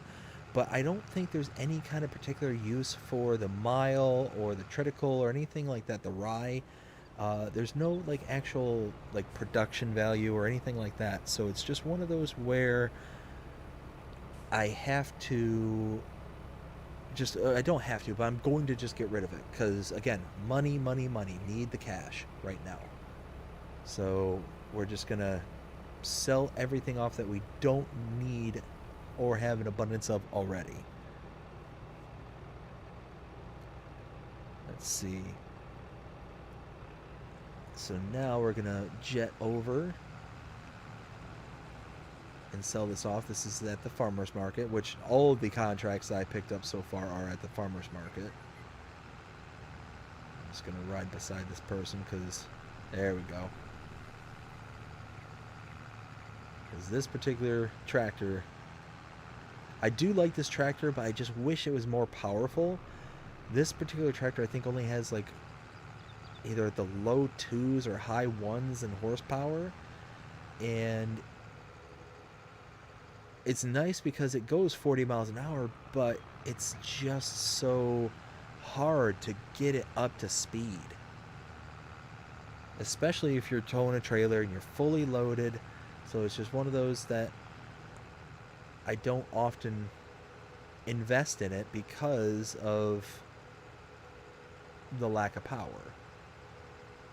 Like, it's meant for speed, it's meant to be a good transporter, like what I'm using it here for, but just one of those that it's almost single-purposed.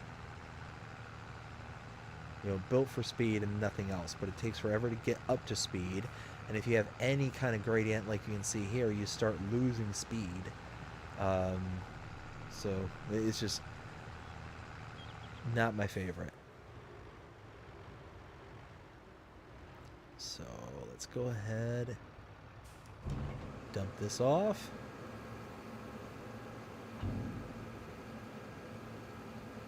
See where this gets us. Alright, 55 on 73. Just gonna dump this right here. Turn that off. Oop, that's full.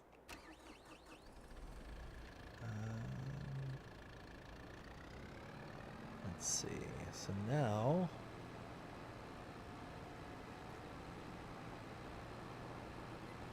unload this.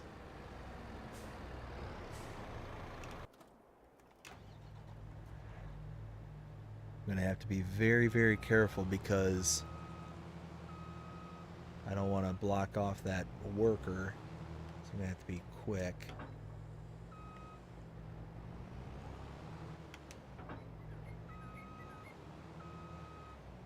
Alright. Now I'm really kind of shy about just slapping down the header on the trailer, because if it doesn't pick up and like auto adjust it, then we'll run into a situation like we did in the last one. Now this is going where? Is this going to 73? This is going to 73, isn't it? Okay, well. Let's see. So, let me catch up the chat real quick. Jody says hi to Hillbilly. Hillbilly says hello to Jody. How you doing, Hillbilly? I love the Case tractor. It's got 800 horsepower. Yes, that is a nice tractor. Doing good. How are you? That's the new family doing. Good. Glad to hear. We are all caught up. Let's see.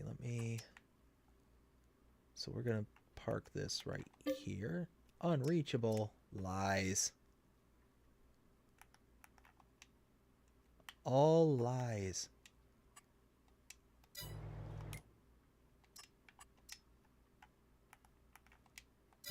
Okay, well, oh dear, run away, run away, run away! No, no, no, no, no, no! Don't run into me! Darn it, I don't want that to happen either. That's okay. Alright, that's going. Happy about that.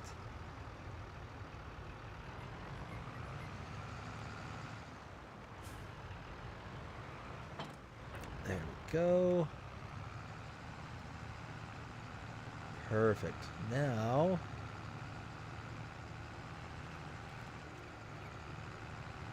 yeah, see, even with an empty trailer, I just feel like it just struggles to get up to speed. I mean, eventually we'll get there, but... And who knows, I mean, for all I know, it's geared like this in real life, and it's doing exactly what it's intended to do, and I'm just complaining, but who knows. I'm just gonna... You know what? Non-Smile Dave's coming out. Mm-hmm. Non-Smile Dave. It's the one that gets him in the least amount of trouble. Oh, hey, there's a car. I'm reading the... four-wheel steer. Let's see. Jody says, always have a good time with my buddy. I have a great time with y'all too, Jody. I really, really do appreciate you being there and hanging out with me. Oh, okay. Well, that's a thing. Oh, no. And then I have well, that's an issue.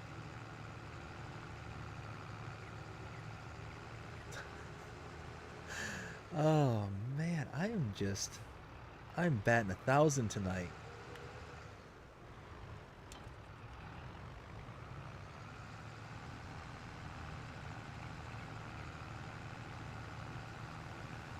So apparently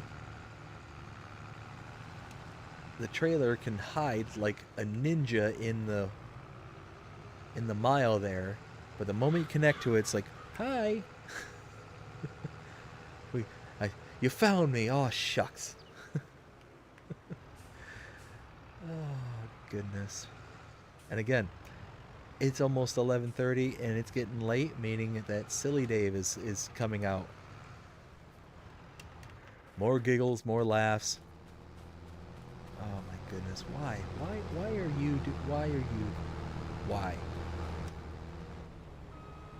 Why do you do what you do?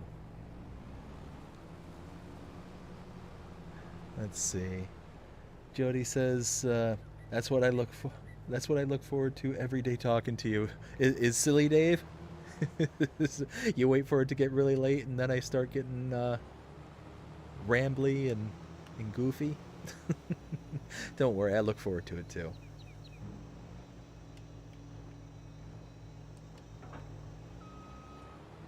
One of those that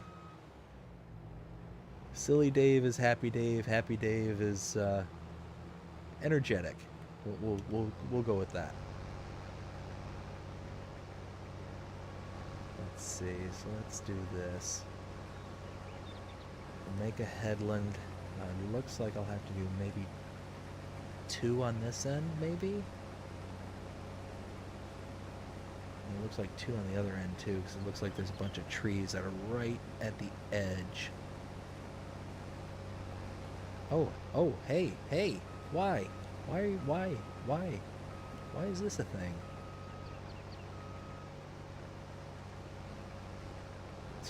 Okay, just decided to skip a whole chunk of field. That's a thing. You know what? It is absolutely good to have a good time, and I have such a ball, hanging out with y'all and just getting to have good, fun conversations, just chatting. It's so much fun being able to be here. I say this all the time, but and like I said, without you, Jody, without you, Hillbilly, Dust Bunny, Crimea River, without all the regulars that show up to the streams that are in the comments and all that, without you, it wouldn't be anywhere near as fun.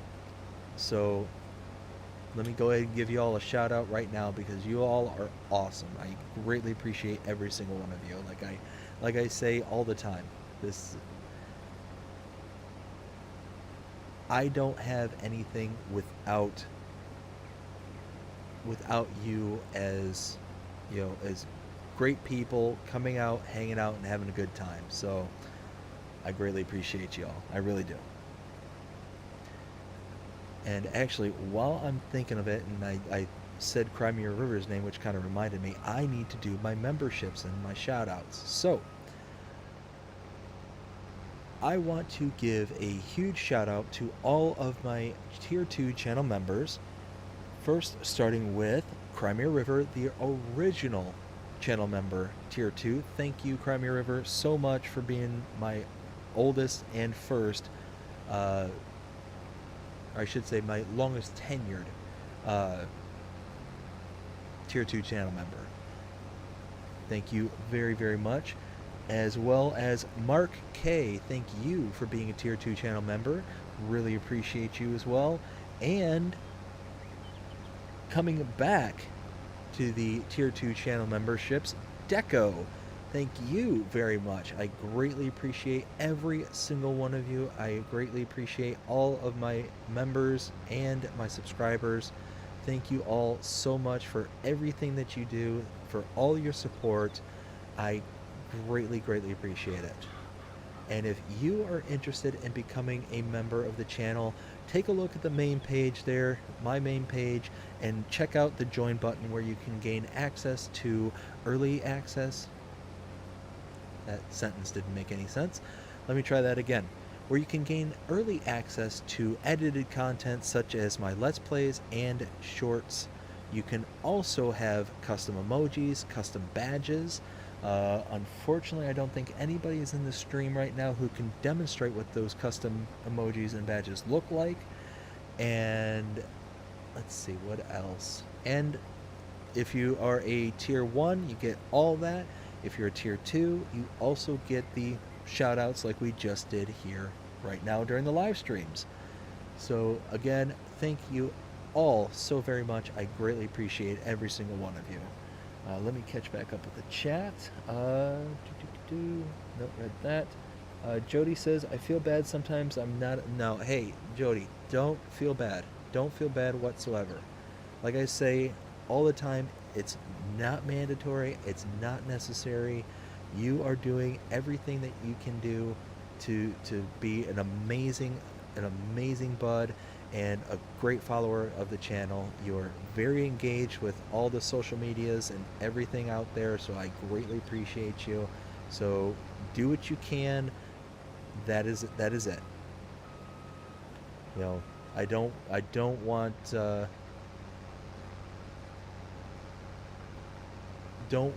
to make you feel bad for not being able to be a member, kind of thing. It's one of those that if and when you can, fantastic. You know, absolutely fantastic, and would greatly appreciate it. But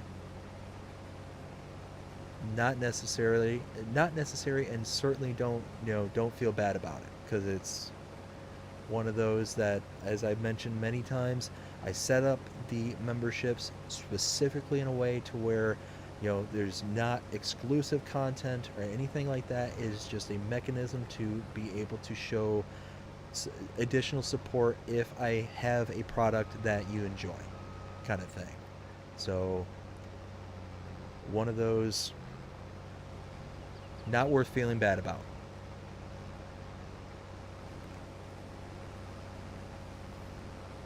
Let's see, so we are, yeah, I'm gonna do a second headland here, and then I'll probably jump back to the other side because that's actually straight. So the side that's behind me, I'll set the worker off going in that direction, and then let's see, yeah, I think that'll kind of work out. Everything will kind of work out.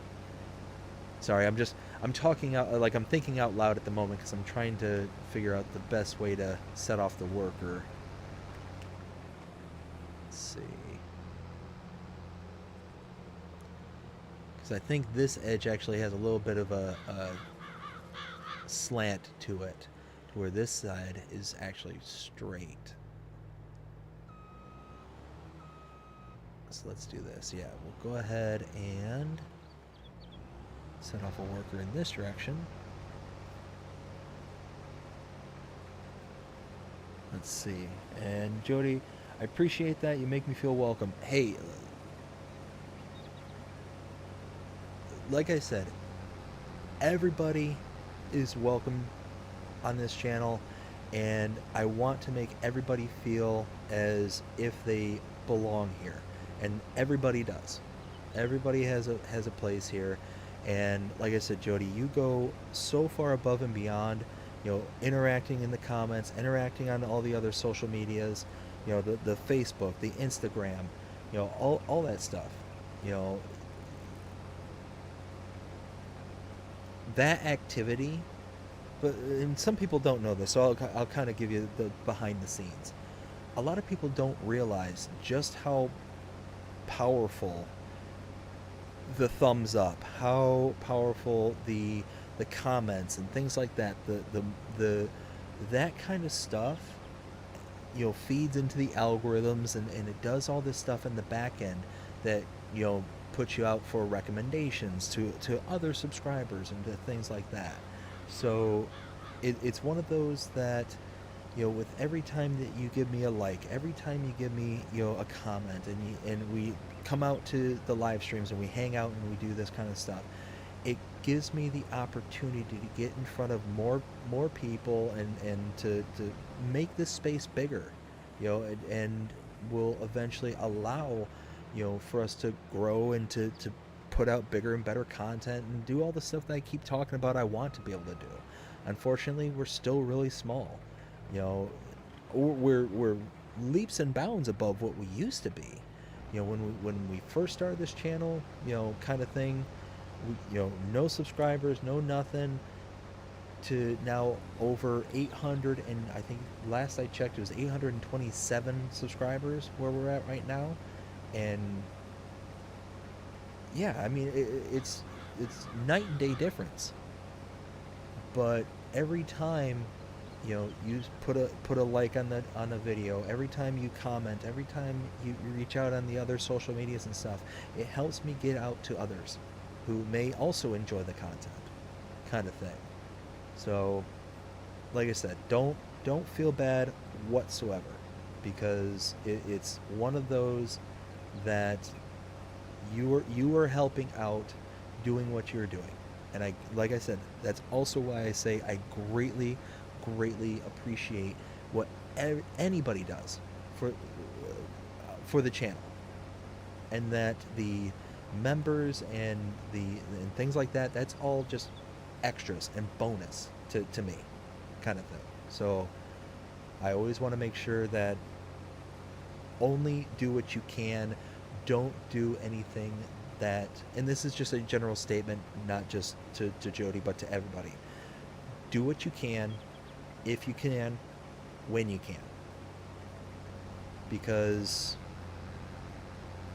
it's one of those where I have a great time sitting here and hanging out and just doing all that, and the interactions and all that stuff helps out more than what people realize. So yeah, that's what I want to just say about that. So let's see. This is an awesome community. This absolutely is. I absolutely, and we talk about it so often, on how amazing. Oh hey, this has probably been sitting for a while, hasn't it? But we talk all the time just how awesome this space is, and how we are really going out of our way to make sure that this stays a really good community, that this is a fun and welcoming place for anybody and everybody who wants to join, kind of thing. It's just, yeah. Oh, hey, 100%. So yeah, at the end of the day, we're doing. Oh, helps if I push the right button. I don't know why, but my brain just completely short-circuited right there, and I'm sitting there trying to hit the cruise control, and I'm pressing left bumper, right bumper, and X, or it'd be X on Xbox controllers. I think it's square on PlayStation controllers, to kind of give everybody kind of a point of reference. So I'm hitting the complete opposite button of what is cruise control. I don't know why my brain just did that. Gotta love it. Gotta love it. Anyways, yeah, we're making. I feel like we're making something really special in this community, and I really do cherish what we're doing here. And I hope that we can continue down this path and continue to grow this community, get more and more people involved, and being able to, like I said, eventually do those bigger and better things, like I had mentioned.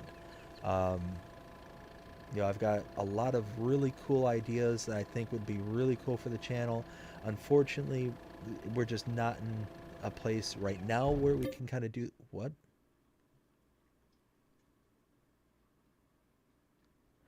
Oh, really? Well, let's save. Well, that's a thing. I don't know what just happened. I just lost connection to the server. Well, let's see if I can get back. Okay, well, it's loading. It's trying. Ah, Giants, you're good, you. Now, can anybody out there in the audience, can anybody name that movie reference? Again, I'll try it again. You know what? I'll even give the actor. Robert De Niro. You're good, you. I'd love to see if anybody can pinpoint that movie line.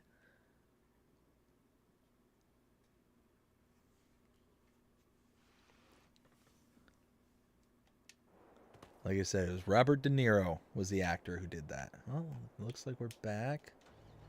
Let's fire that back up. Okay, it looks like that. Ooh, I hope that was fully emptied.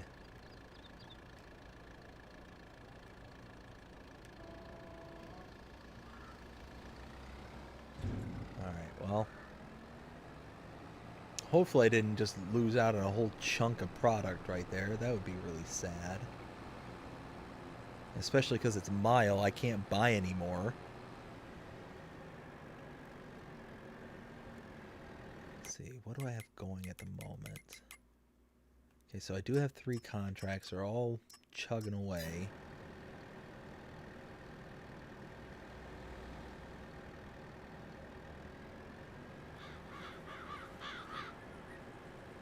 So let's get this all loaded back up. Okay, contracts are going. Huh. I wonder why all of a sudden it just kind of conked out like that. That's actually the first time that's ever happened to me, where the whole server just boop and you're gone, kind of thing.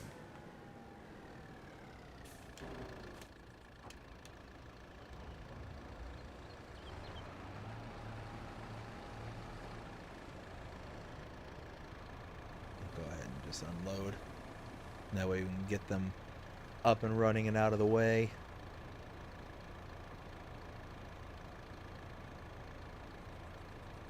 Okay.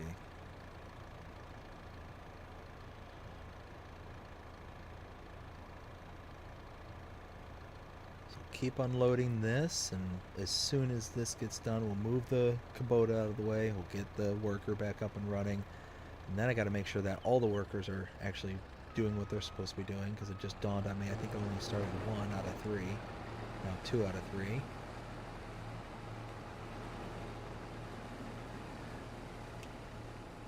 Okay, so that's running. That's doesn't need to run.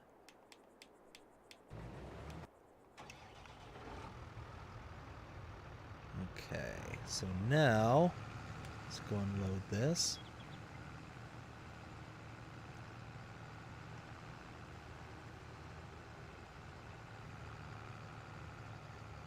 I tell you what, it is really shocking just how... I shouldn't say shocking, that's not the right word. You don't really notice just how much undulations are in a lot of the fields until you harvest them. Like that big kind of dip right back there behind me there. I never realized it until just now. And I've been past this field hundreds of times, you know, before this point. So it's just one of those, just kind of weird what you do and don't notice. So I'm gonna do a trip in the opposite direction just really quick, because those 3 trees right there might throw the worker off. And I might as well just kind of be a little bit proactive and make sure that that doesn't happen.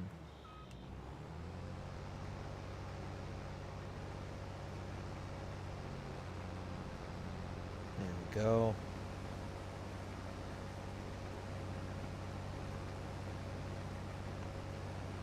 But no, going back to what we were talking about there about the community, I'm incredibly proud of the community we built up until this point. And it's one of those, I've said it, a few times now, and I'm sure it's going to happen where somebody somewhere is going to come in and not be, you know, how do I want to say it? That they're not going to be like the way that we have built this community up to this point, kind of thing, where they're either abrasive or whatever the case may be.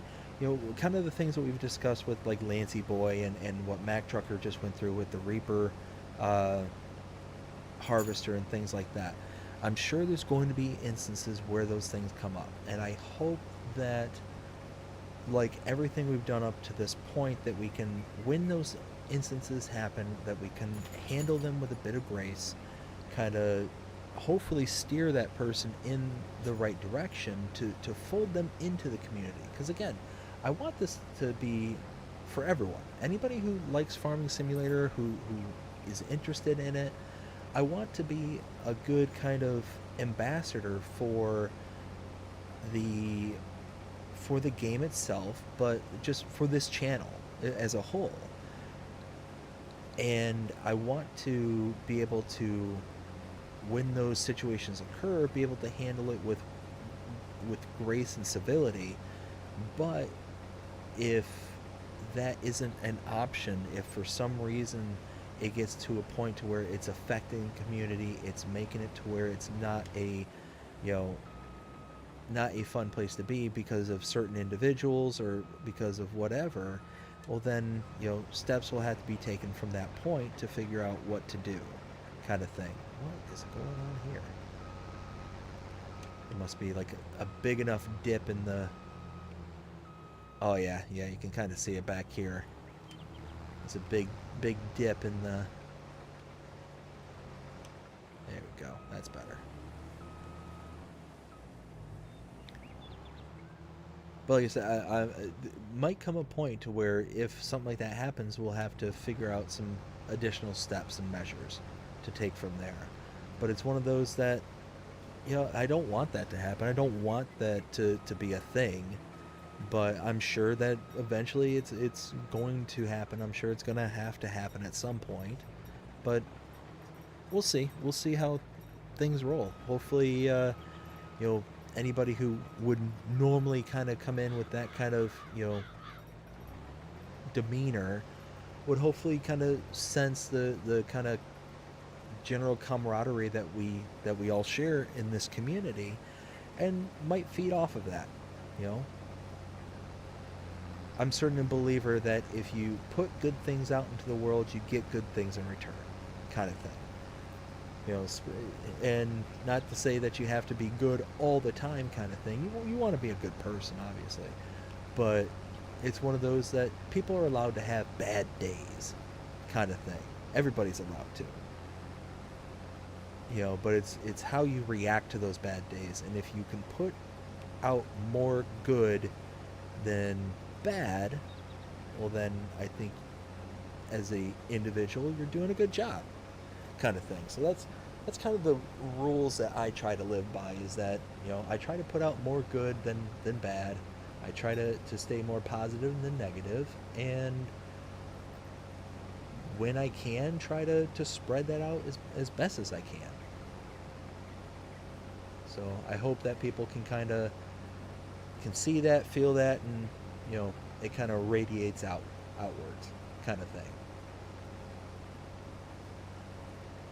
So here's hoping. We'll keep our fingers crossed and cross that bridge once we come to it. Let's see, so this is working just fine. See, I don't want to collect on any of the contracts because I don't know. I don't know if I took all the right harvesting equipment and trailers to the right locations. And if I start collecting on anything, what might end up happening is certain equipment that I have in one place may have actually been for another place, and I end up kind of shooting myself in the foot. So I don't necessarily want to do that. There's the harvester. So this one's done. I should be able to get the rest of this in this load, deliver this off.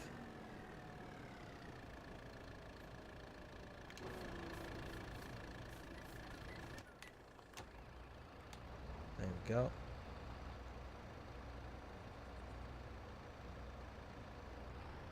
Perfect. So we will go deliver this once this is done loading.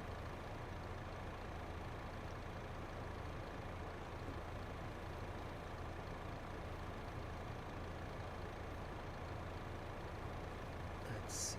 So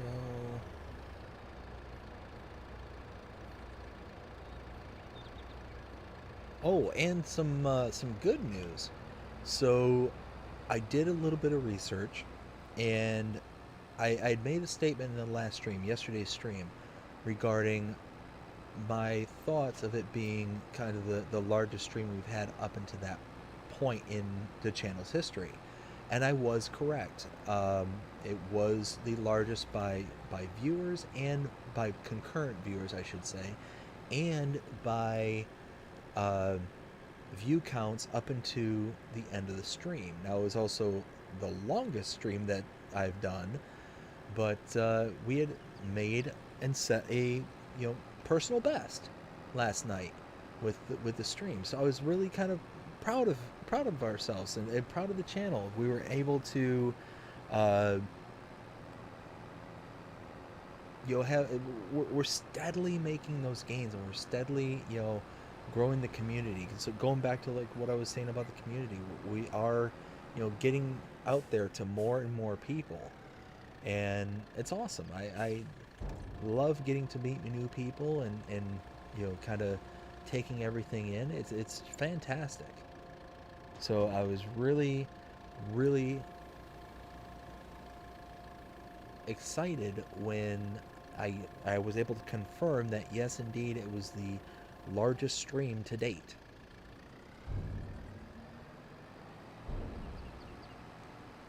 Let's see, so those are done. This one's still chugging. Let me think.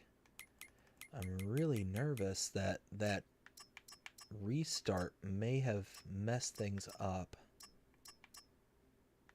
I really hope it didn't.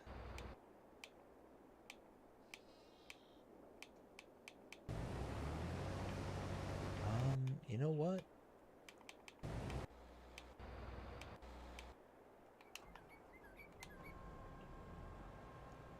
I have two harvesters and they're right next to each other. Why am I not using them? Jody says it's a big contract. Yes. So a lot of it is because each one of these contracts are all delivering to the same location. And because they're delivering to the same location, they all kind of compound on each other for the deliveries.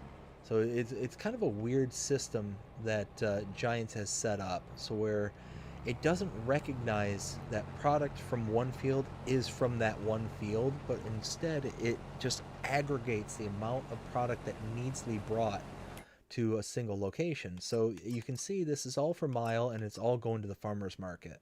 So instead of field 71 having X amount of value that needs to be delivered in order to complete it, what happens is that it then takes into account 73 and 71 and says, okay, well, this is the new total that you have to meet in order to complete the contracts. And then in this case, all three of these, because they're all going to the same location, that's how much you have to deliver in order to complete each and every contract. And it will decide which contract you can deliver to in the spur of the moment kind of thing. It just kind of decides, okay, well, we're going to deliver to 73 rather than 71 or 77. And I have yet to figure out what that kind of mechanism that is in place where it decides, okay, well, I'm going to deliver to this one and not to this one, or I'm going to deliver here and not to here, kind of thing.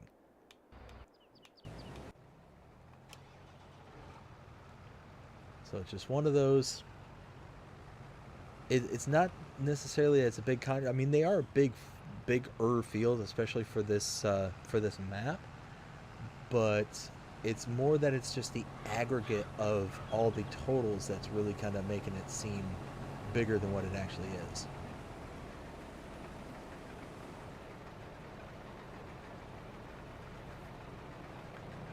Let's see. So 38% in this trailer so far. Go ahead and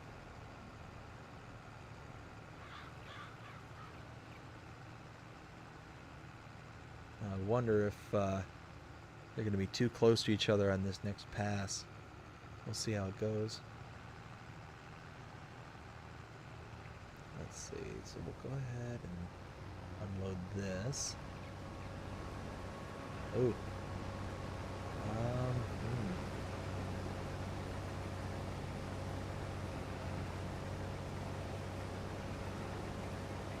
Well, I guess it's one way to play chicken with a harvester.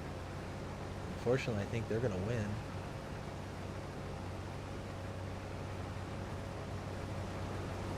Oh, nobody's a winner here.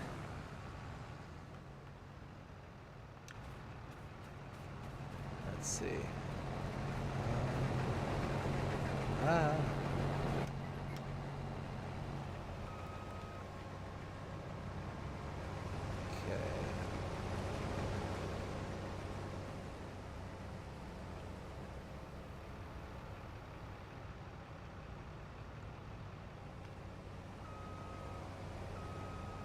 So we'll go ahead and get that little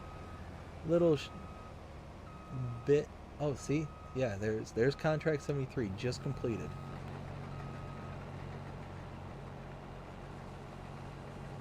And that's the thing about contracts too, is that especially with harvesting contracts, it takes into account the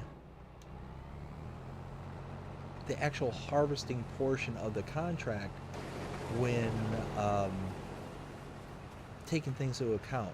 So if you were to harvest all the contents off the entire field, it would then give you 80% complete for the contract, for a single contract.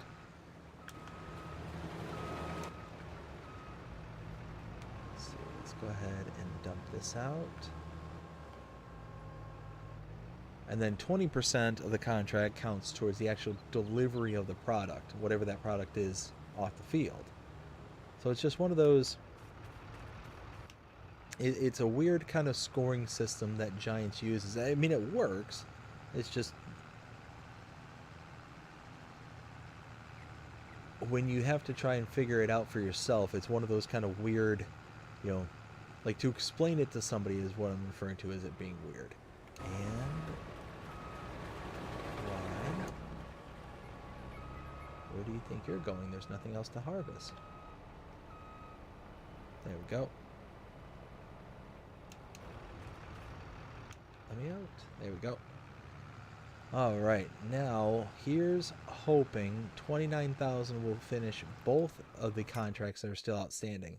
So 89 for this one and 98 for the still. Yeah, I think that'll be just fine.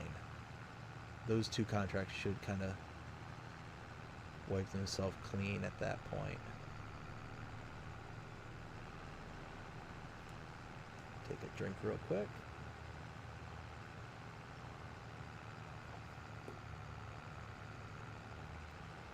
Oh yeah, much better. Alright, so moment of truth coming up here. Let's see. 1, if it completes the contract. 2, if it kind of shortchanged me on any product that I kind of missed out on, because I thought I had like 2,000 or 3,000 liters of product left before the system kind of crashed.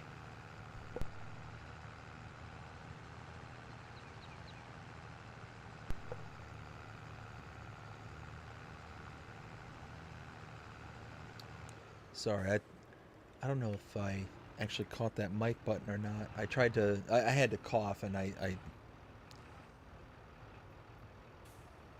thought I hit the mute button, but I might have missed it. I apologize if that was in anybody's ear. Okay, so let's see. 77 complete, 71 complete. Perfect. Let's see what we gain. $6,000. Okay. Okay, that's respectable. Plus, got 85 plus 65, we'll say roughly. So that's what? That's 13, 14, 15 plus 55, we'll say. So we're talking about 21 grand, give or take, in contracts. So contracts and harvest. And now we've got the last three here. Let's go ahead and get this one. This is going to 30. Where's 30? Ooh, that's an odd shaped field. I think I've done 30 one time before.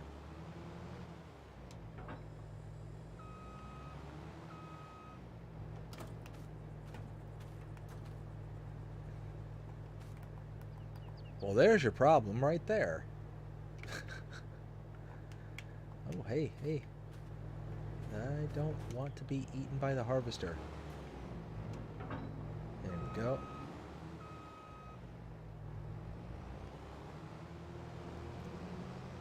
Alright, we're going to try the harvester again, see if they can actually get it out to the contract. Let's see, so I think in this direction maybe?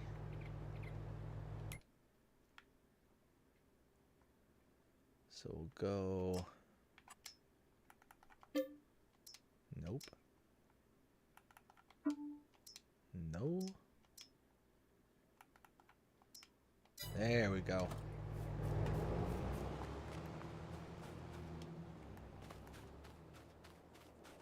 Let's hook this back up.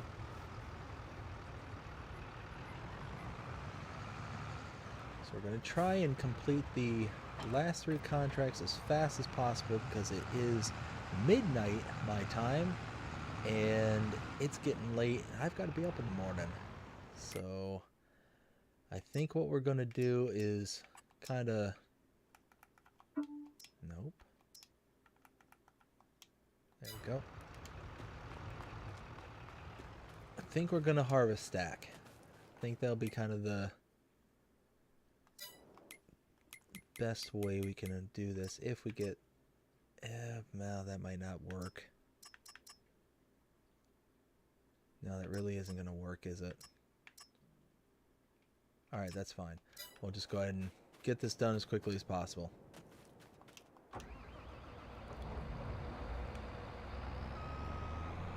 So I was going to take all the harvesters to one field, then to the next field, and then to the next field. I call it harvest stacking. But because of their locations and all that stuff, it's not really going to be worth it, per se.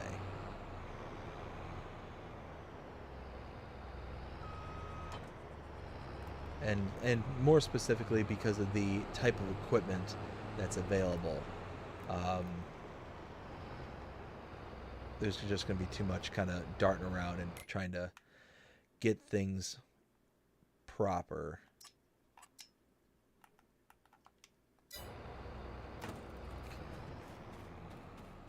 Now...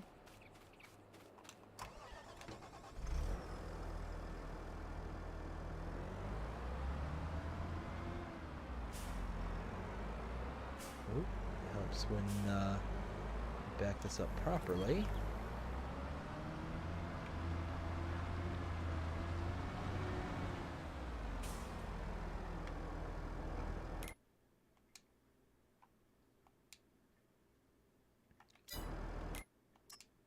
Let's see, go to right there. And then, last but certainly not least, go here to 23, borrow the equipment.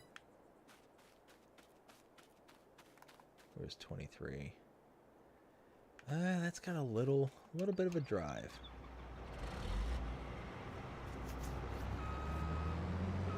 So let's go back here.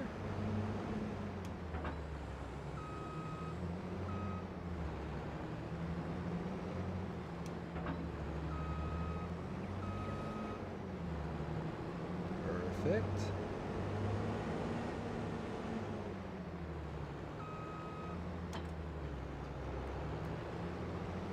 Target is unreachable.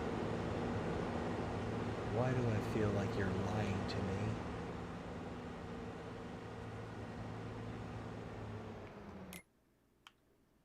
And 23. Here we go.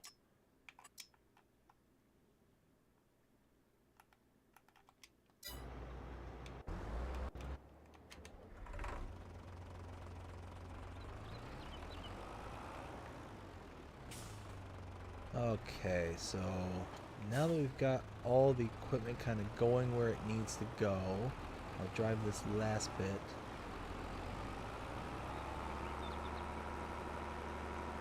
And then what I'll do is I will go ahead and start making headlands for each one of the contracts, each one of the fields. And after each headland, I'll send the worker off and kind of go from there. And I want to keep away from this worker, also make them trip out and they won't take my equipment to where I want them to go. So just give them a little bit of a wide area to work with.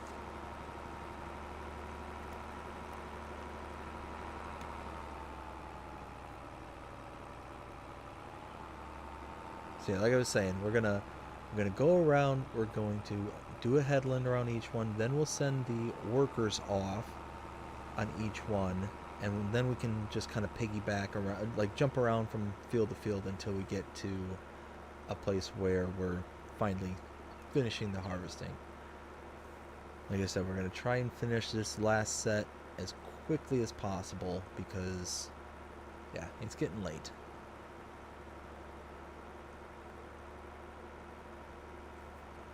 Wow, that was an interesting kind of effect there. I don't know if anybody else saw that, but the tail lights through the smoke of the stack and the tractor there, that was actually really kind of cool looking. It looked like little like fire traces just kind of shooting through. Okay. So go ahead and take over here. Once we take over, we'll get there, we'll do the headland for the small field first, and then we'll just kind of backtrack to the other two. We should be okay. Like I think that when everything's all said and done, I think this is gonna not take too terribly long. And the two contracts down there in the south, 30 and 34, they're pretty close to each other, so when one of them finishes, I could theoretically move the other to another contract just to kind of help quicken the pace, kind of like what we just did in the last contract. So we'll kind of see how that goes and kind of go from there. Like I said, I'm kind of talking out or thinking out loud, but we'll see how it all kind of works itself out. Let's see. So we will grab this, unfold that.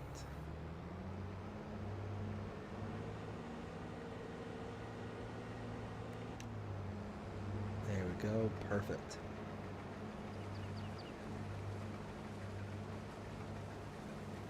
Now we're off to make our headlands. Oh, this is the Treticle, if I'm not mistaken.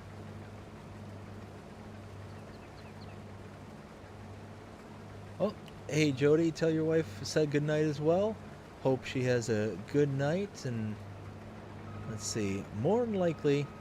So let me think. Um, let me think. So we're going to complete whatever contracts we have here tonight. We'll see where this kind of gets us, but I think most likely what's going to happen tomorrow, and the way that things have been going with Giants here lately, it seems like Wednesdays, Thursdays, and Fridays are kind of like the new default mod days. I mean, that I could just be imagining that, but it just seems like Mondays and Tuesdays are we're not really getting too much on the mod hub here lately. So if that's the case, then more than likely what will end up happening tomorrow is I will record the next episode, episode 16, for the Let's Play series. After that, then I will expect there to be some sort of activity from Giants in releasing either maps or whatever the case may be. And if that's the case, then um, obviously the maps will take the priority. And after 16 is recorded and released, we then should be able to move on and be able to do another live stream. So it will probably be at least minimum 2 days away from the next live stream, now that we've gotten through all of August's outstanding contracts. And we're at $141,000 so far. So we've made the money that I need to be able to move the story along. That's the one thing I was really kind of worried about with doing these contracts, is was I going to make enough to be able to move the story along in the way that I really want to. And I had a couple other kind of contingency plans and things out there, but one of those that will, with the couple of contracts we have remaining, we'll see where we kind of get to from here. There's supposed to be a SMOD mod tomorrow. Okay. Well, here's hoping, because I know there was a mod that released today. It was just an update, but I don't know. It just seems like here lately, I don't know. It's either feast or famine here lately, and anybody out there, correct me if I'm wrong. I don't keep like records or anything of what released when or anything like that, but it just feels like here lately we've been either getting, nothing with the mod hub, or we get like an absolute like barrage of things. Like last week, I think Wednesday, we ended up getting like 3 new maps and 2 updates, and then I think I missed an update, or I think I missed an update, so then I had to do it the next day, kind of thing. Didn't even realize I missed it, kind of thing. So I don't know. Like I said, I could be wrong. I could be mistaken as to the kind of frequency that's been going on here lately, but I don't know, just something that I've been noticing here lately, or at least thinking I'm noticing.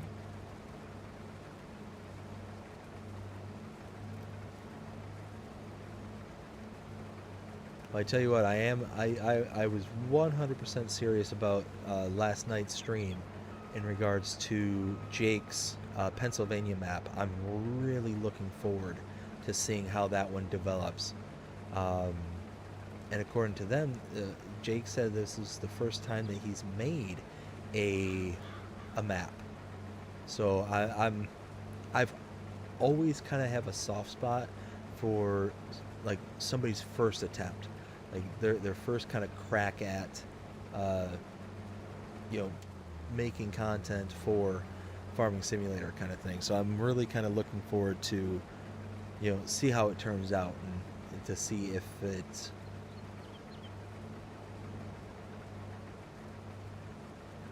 see just to see how it turns out. Yeah, long story short, just see how it turns out. I'm excited to see kind of how different map makers take different approaches and are able to kind of lean into certain things that are their strengths versus other things that may be their weakness. So we'll see how it all goes. Let's see. We haven't gotten many mods yet. Okay, so it wasn't just me kind of imagining things. I didn't think so. It just seems like here lately, and I take a look every once in a while at the mods and testing. Yeah, mods and testing, and every once in a while I'll take a look and I'll see like 150 mods here, 200 mods there, and 7 work days or 10 business days kind of thing. It's like, I remember when this game first came out, and you would have gone through, or you as in Giants would have gone through 150 mods like in an afternoon kind of thing. So I don't know if like their priorities are shifting because of the latest release for the new expansion kind of thing. Oh, that's why I couldn't go anywhere. And I'm sure that has, a lot to do with it. I'm sure that... Come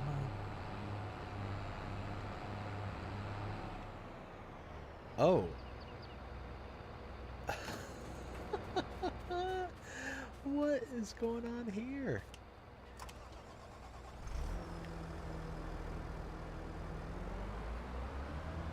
Oh my goodness. Oh man. We are seeing all sorts of funny little issues that have gone on here tonight. We saw the sheep, we saw just me kind of towing a tractor and trailer and header. I absolutely love that we're actually catching these on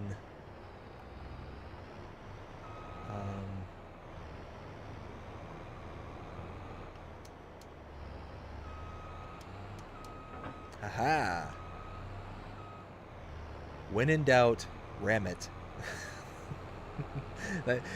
if we were to come away with one lesson with what just happened there, when in doubt, ram it.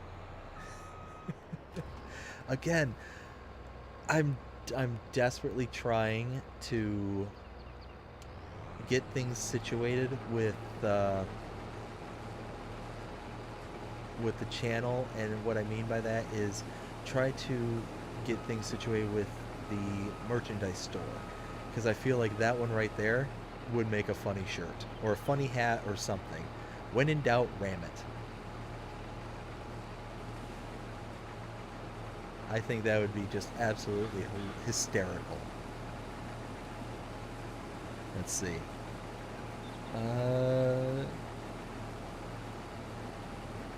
There's something crazy going on with the mod hub. Yeah, I feel that too. I feel like there's something happening here lately that just...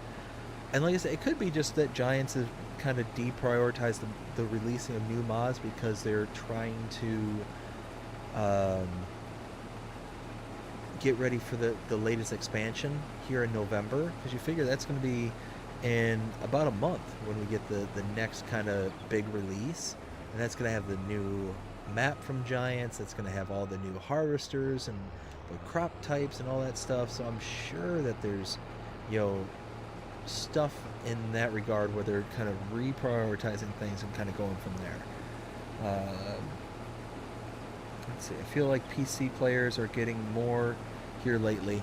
I've also noticed that as well. I feel like that's, and I mean, in all fairness, they get way more stuff than console players, and it stinks, but at the same time, understandable.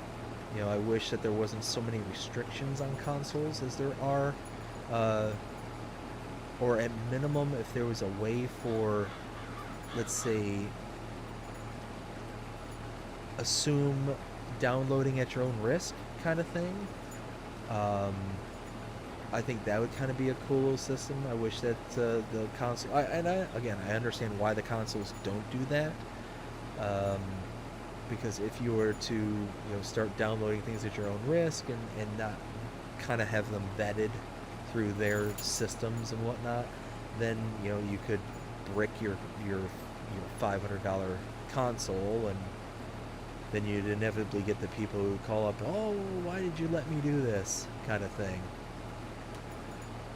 So it's one of those, you just kind of take the good, you take the bad, and fall somewhere in between, I guess.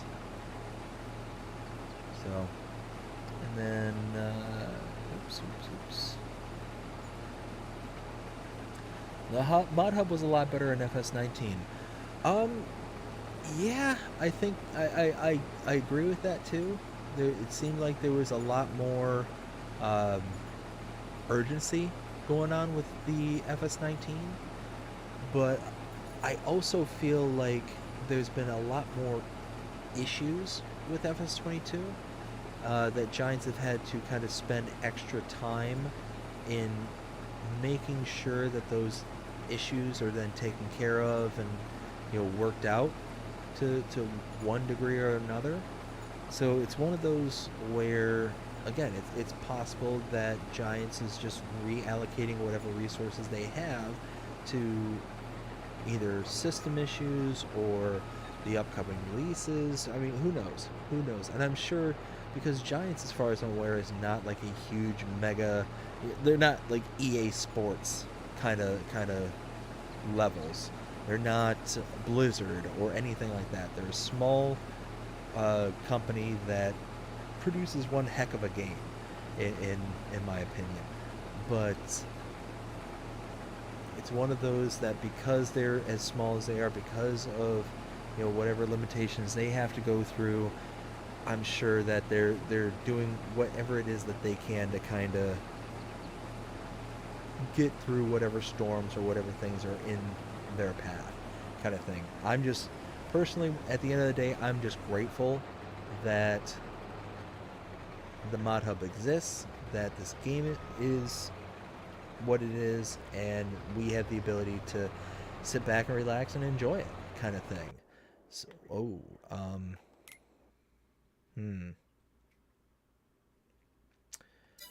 So apparently, what not to do is just set your workers to go ram into other workers.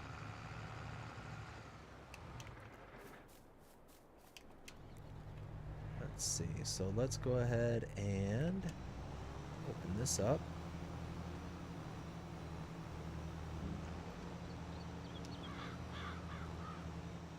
Let's see. And probably working on a new game coming out next year. Yeah, that's also a really good point too. They're probably already starting the groundworks for any new either FS25 or, I'm sorry, yeah, would it be 25? Yeah, probably 25. Yeah, they're probably already laying out the groundworks for that kind of thing. Like I said, it's just more than likely just a small company that's got limited amount of resources and are allocating them in the best possible way that they can, or at least the way that they think that they can, kind of thing. So it's one of those that I'm not gonna complain too hard, kind of thing. It's one of those, I'll sit there and say I wish that this wasn't happening. I wish that we were having more consistency, kind of thing. But I understand that there's certain things outside of our realm of control, kind of thing. So I'll just, again, I will bust out the nod and smile, because that's the one that gets me in less trouble, or tends to get me in the least amount of trouble.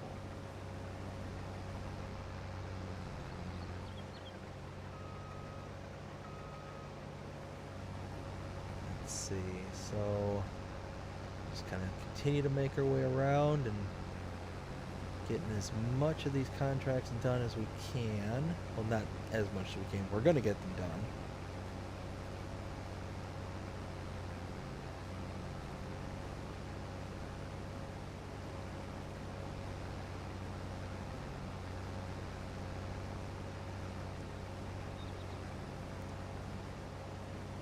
Let's see.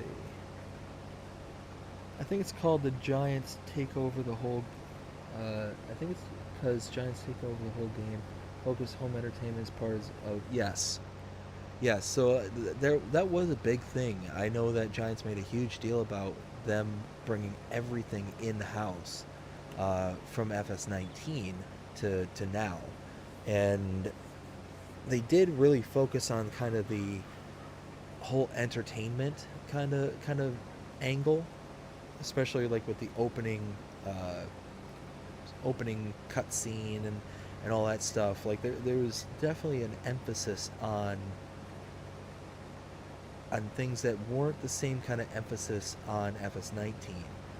But it's one of those that I think that FS19 had such good bones to build off of that it kind of allowed them the ability to focus on those kind of non-essential things. Like, perfect example is the straw animation, or the kind of blowing animation you see out the back here, the hay animation, the tedding animation kind of thing.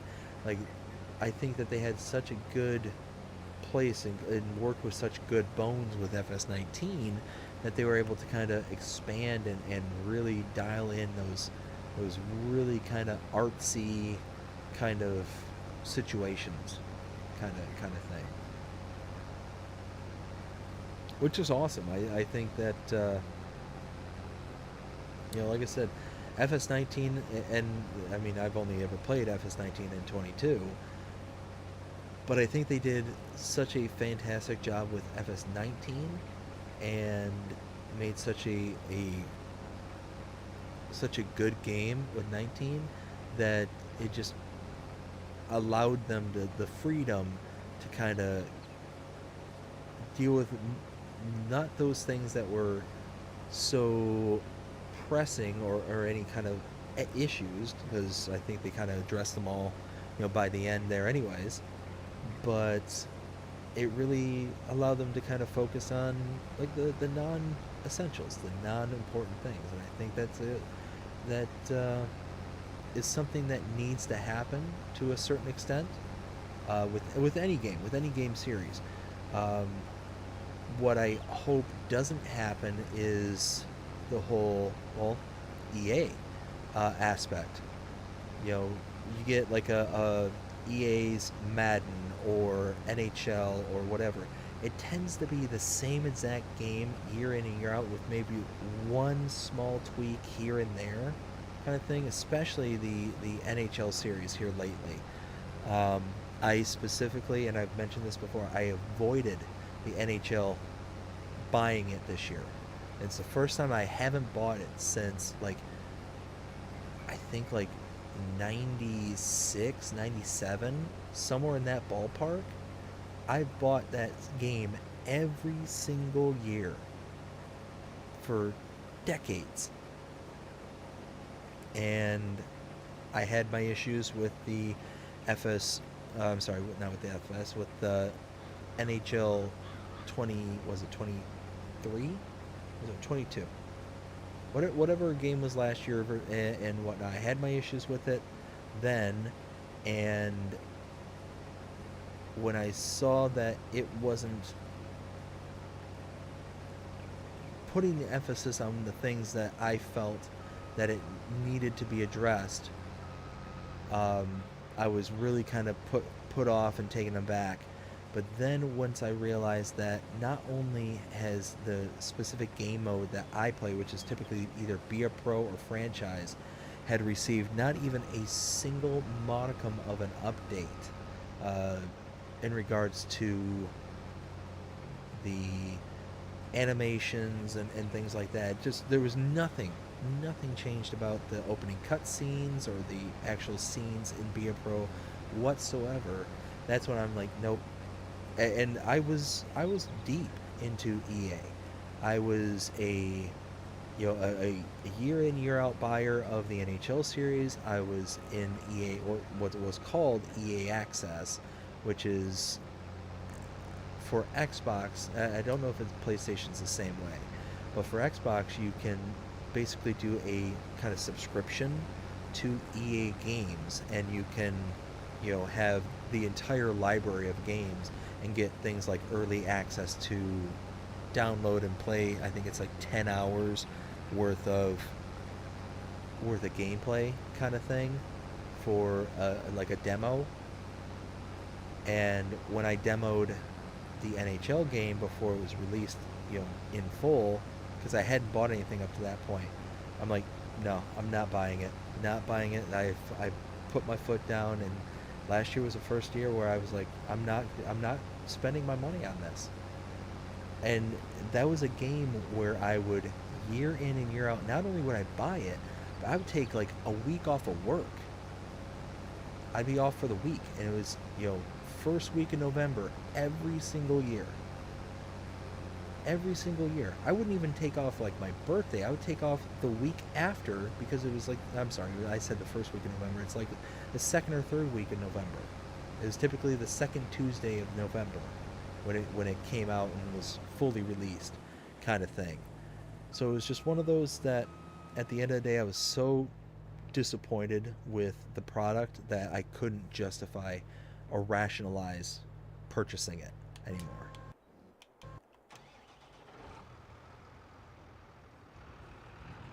Let's see, so let's go ahead and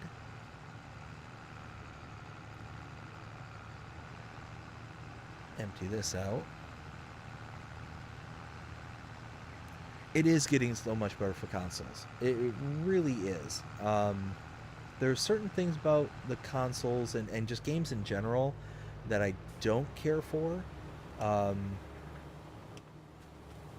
So what I think is kind of a double-edged sword is the ability for hot patch fixes. And what I mean by that is, like, if there's a issue with a game kind of thing, that the game maker, the designer, has the ability to then come back later and fix the mistake kind of thing. Now, and this is basically because of when I grew up. I grew up, back with Atari, Nintendo, and all that stuff. That was never an option to be able to push through a hot patch for a mistake or an issue that was either created or whatever.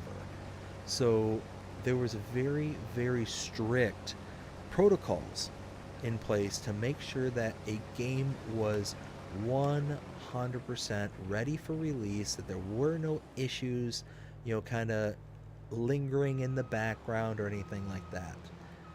And I mean, you're spending $60 and 90, I'll say 90% of the time, there's a day one patch release. That there was some kind of issue or something that the developer just decided, what, we have to do this, and it's going to be day one kind of thing. And it's just, like I said, I think that kind of aspect is a double-edged sword, and the reason being is you want them to be able to fix those things. But what I don't want, personally, is for there be such lax policies and reviewing processes that it makes it to where all these mistakes can happen, that it can be released with these mistakes kind of thing. So it's one of those, that's kind of where I stand on it. At the end of the day, I don't know. One of those is, back in my day, we made things better kind of thing.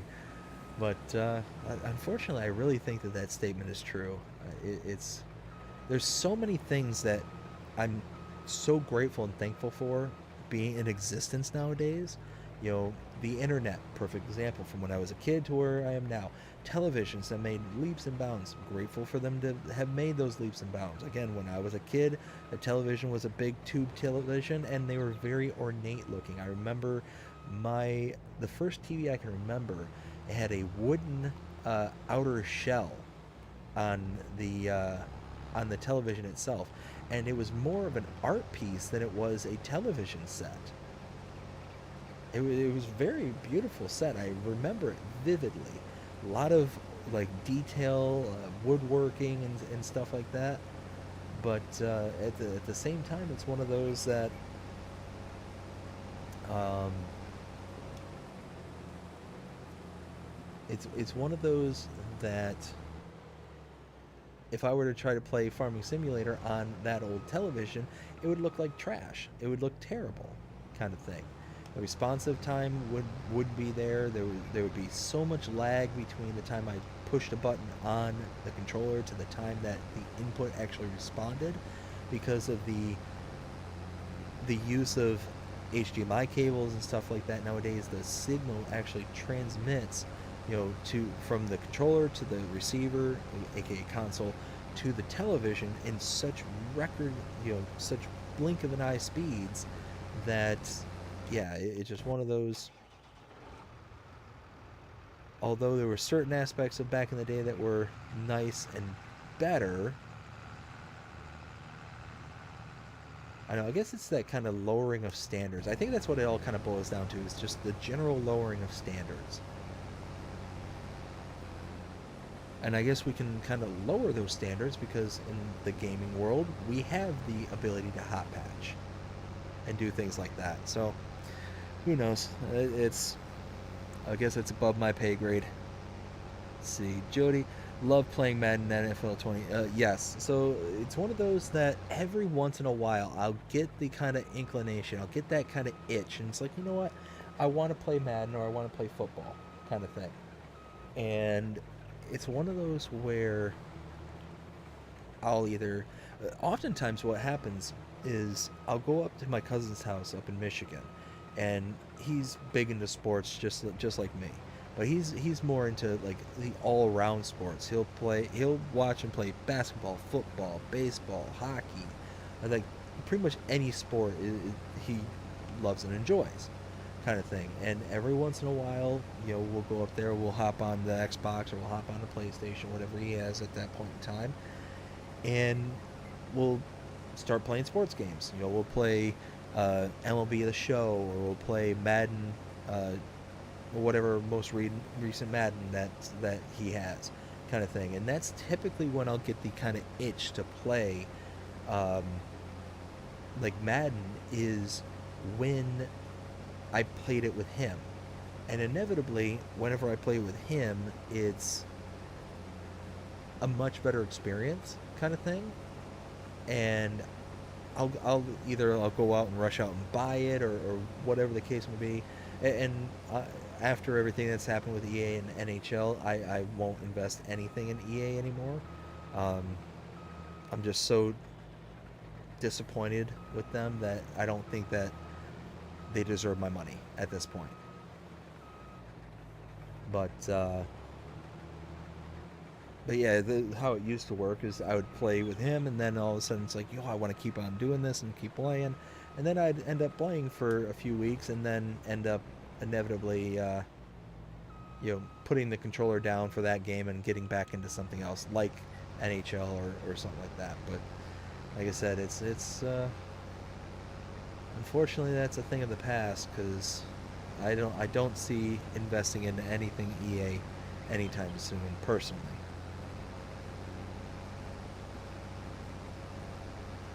So like I said, it's just,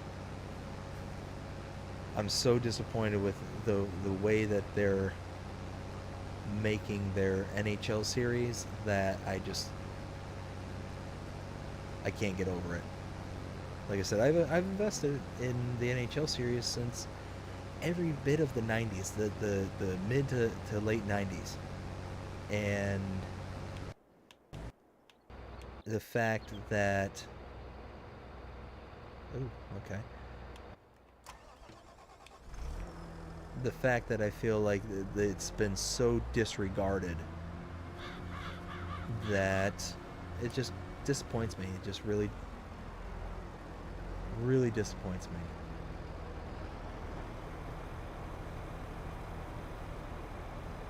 But enough complaining, enough walling about EA or just things in negative, like, you know what? Kind of brings us full circle back to what I was discussing earlier. It's okay to have those bad moments where we kind of go off into the weeds like that, but let's put some more positivity out there. Let's put some more good energy and good vibes out there, because again, you get, I truly believe that you get out of life what you put into it. And if you're putting out, negativity and whatnot, then that's going to kind of feed into itself and kind of bring itself back into that negative way kind of thing.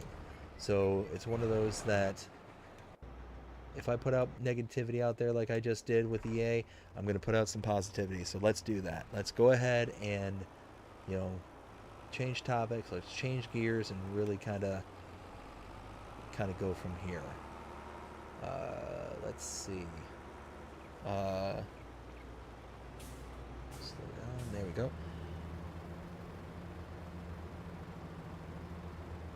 I have one of those TVs you can set on. Yes. Yes, so that's one of those TVs you can set on. Yeah, so it's that TV from way back when I was a kid. Like I said, it was more of an ornate kind of. It was art of itself. It was so. I remember it so vividly because of just it had. Not only was it all built out of wood, and it was really kind of just very beautiful woodworking skills, but there was also these kind of brass and they might have been copper, but just tarnished copper, like drawer pulls. It didn't have a drawer or anything in it, but it was just, kind of that kind of look.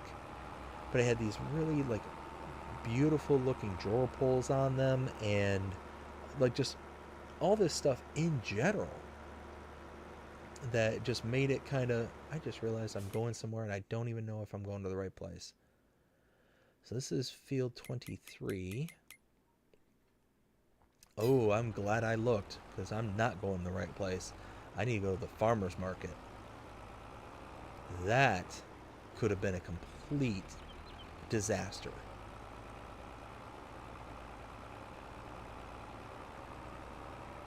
Here, you know what? Let's do this.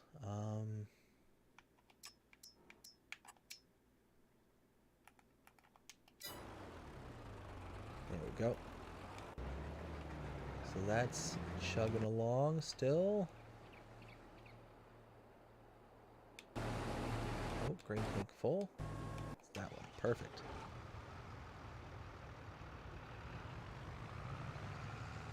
Jody, love the 49ers. Okay. So I remember back in the day, like I said, I'm not big into the NFL nowadays, but I remember back in the day when it was like Steve Young and Jerry Rice and like the real like good old days for the 49ers. Yeah, I don't know how they're doing nowadays or anything like that. Like I said, not really paying too much attention to the NFL, but yeah, those are the time, or even like Joe Montana, like back in those days, kind of thing. That's when I paid more attention to the NFL. Was way back in the day.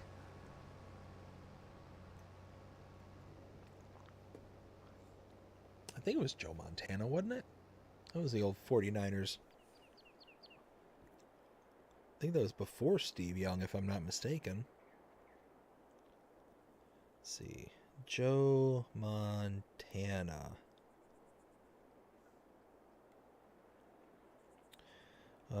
Former football player, 16 seasons with the San Francisco 49ers. I was right. Nice. Look at me go. I can remember things. Let's see. So we are just chugging along here. Let's go ahead and get this back up and running.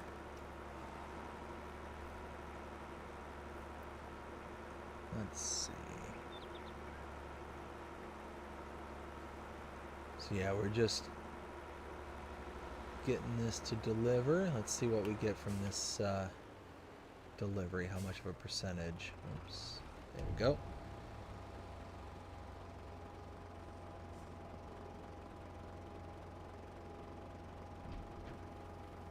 So Jody, if you don't mind me asking, you say you're a fan of the 49ers. If I remember right, you're there in Georgia. Did you live out in California at some point, or were you just kind of, that's just kind of the team you grew up with, kind of thing? Because, like I said, if I remember right, you said you're in Georgia, and I would just have assumed the Falcons would have been your team.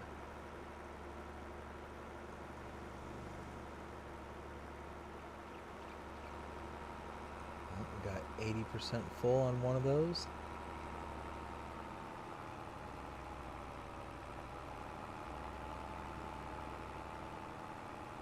Go on up the hills.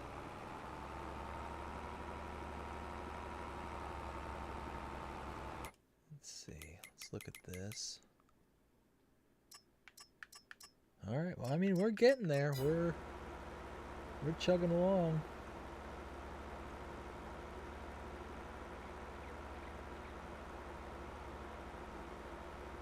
Yes, positivity. Yes, 100%. I try and remain a pretty positive guy. It's one of those that just like everything, you can let certain things kind of get the better of you and whatnot. But at the end of the day, I think that a good positive attitude can get you far, kind of thing. Might not get you everywhere, but it can certainly take you places.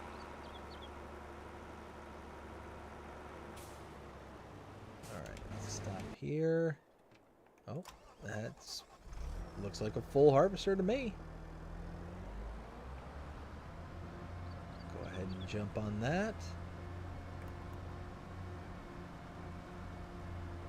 Let's see, so I hope. So let's see, this is 34. 30, this one. 0 km and 30, which is okay. So the two in the southeast are going to the so we're going all the way up to field 21 for this set of contracts. So that's kind of brutal, but that's all right. That's all right. We'll get there. We'll get it.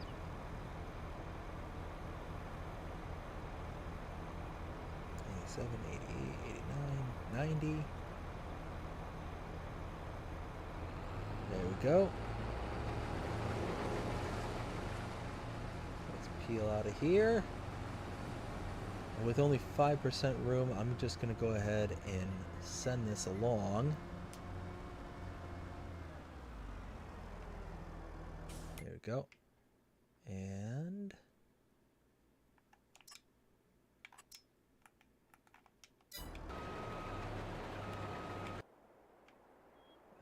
that's, oh, nice. That's chugging along pretty good. It's actually just about done. That northern portion. I missed a couple of small chunks here and there. That's all right, though. Yeah, that's okay.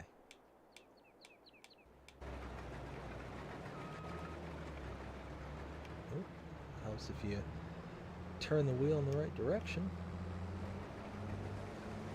Perfect. There we go. So now let's go ahead and drop that.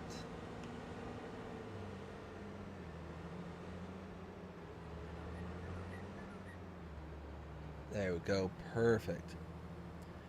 So Jody, you asked what the temperature is here. Well, the temperature actually was beautiful today. That's part of the reason why I'm in such a good mood today is I think the high today was like in the mid 70s, but the low, excuse me. Oh, sorry, I had to cough there for a second. But the low was in the 50s. So waking up this morning and it actually had a little bit of a chill in the air. Oh, that was so nice. It was in Florida when you, and really I remember this in Georgia too when I lived there. Um, when you get your kind of first break from the heat, it was such a relief and such a nice feeling of now all of a sudden you get to kind of enjoy the you get to enjoy the cool and you get to enjoy the weather. It was actually funny back when I lived in Georgia back in 20 it was either 2011 or 2012. There was a big snowstorm that came through North Georgia. And when that happened, it basically shut down the entire state. I mean, for at least the northern portion of the state. Nobody was out and about because, nobody prepares for, snow or anything like that in Atlanta kind of thing. So basically everything shut down. My office shut down for 3 days. Nobody was able to come in. And at that time, I wasn't working remotely. So I got the day off. The nice thing is that I was able to not worry about it because I had PTO and stuff that I could apply towards those days off for the business kind of thing. So it didn't affect me in a negative way, not working. And it was nice because me being from the north, I'm used to the snow. I'm used to the ice. Like the only thing I wasn't necessarily used to is that in that area of Georgia, there's tons of hills and tons of area where if you get onto a patch of ice, you're just sliding. You're just going. And so my wife, I talked to my wife and I had asked her, "Hey, do you want to go out and go for a drive? We can." And she's like, "No, it's okay. We don't have to." And I'm like, "Come on, let's go for a drive." And she's like, "But it's all snowy and icy and stuff." And it's like, "I know. I you remember, I'm from the north. I understand what it is to drive on ice and snow, kind of thing." Like, and I told her like, this is nothing. Like, to me, I would have gone to work in that kind of thing. I wouldn't have thought twice about it, kind of thing, because I'm used to, you know, 12 inches of snow and still going to work. You know, 2 feet of snow and going and still having to figure out, plans to get to school, kind of thing. And those are real situations I've been through, growing up. Had I remember the worst snowstorm that I can remember that school did cancel for. It was somewhat, I think, in the 18 to 20-inch range, and school basically said, "Nope, we're not closing down," and all the other schools around us closed. That I remember being really upset because, like, every single school but ours decided to shut down, and my mom was all mad because she had to go out in the storm and and deal with it, kind of thing, and get me to school. So she ended up just like, "Okay, well, we're just gonna call you out for today because this is ridiculous," kind of thing. And at that time, I grew up where I was living. It was the backcountry roads, dirt roads, kind of thing. Um, and if you were lucky enough to get plowed, um, and it's a big if, one of those um, that, unless you had some serious four-wheel drive, which my mom at the time didn't. um, I don't even think my dad had a, no, he had just he had his F-150 at that time, which didn't have four-wheel drive. So he had the rear-wheel drive, mom had the front-wheel drive, and just, yeah, it was just one of those, you just did what you had to do, kind of thing. But she ended up calling me out of school and saying, "No, we're not dealing with this. Not worth getting into a car accident just to get you to school for the day." kind of thing. And of course, there was, I think 2 or 3 days later, once the roads had been cleared out and all that stuff, we ended up hearing through the grapevine of all the people who had gotten into accidents trying to get to school that day. So pretty much the entire town where I grew up, there was so many people that were just really upset because, they were taking their kids to school, and one of those they wish they hadn't kind of deal. So at the end of the day, thankfully my mom kind of used a bit of common sense, unlike the school officials at the time. Let's see. Yeah, so we do need to back this up. Let's see. 49ers are 6-0. Wow. Okay, so that's pretty good start of the season so far.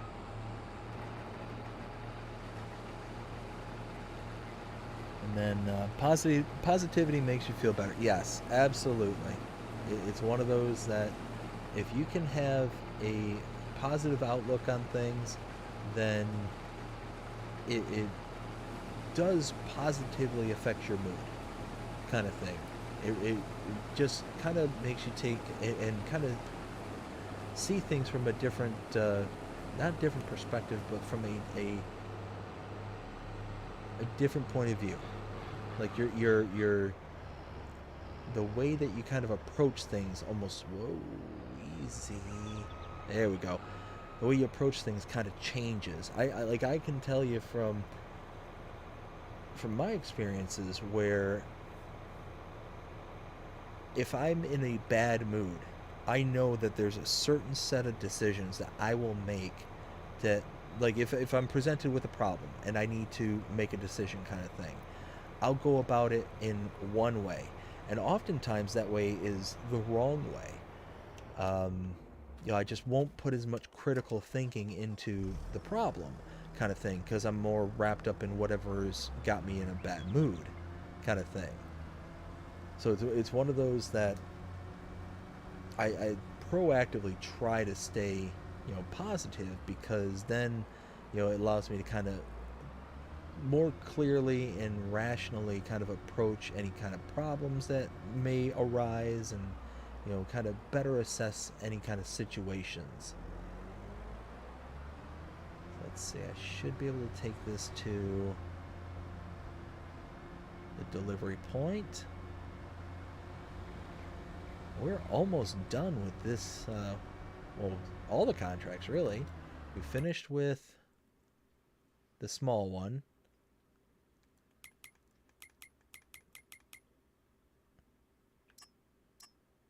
Yeah, see, we're almost done with the small one. We just need to kind of finish off with the two larger ones. And I turned the wrong way. Whee! There we go. I'll just cut through somebody's field. It's alright.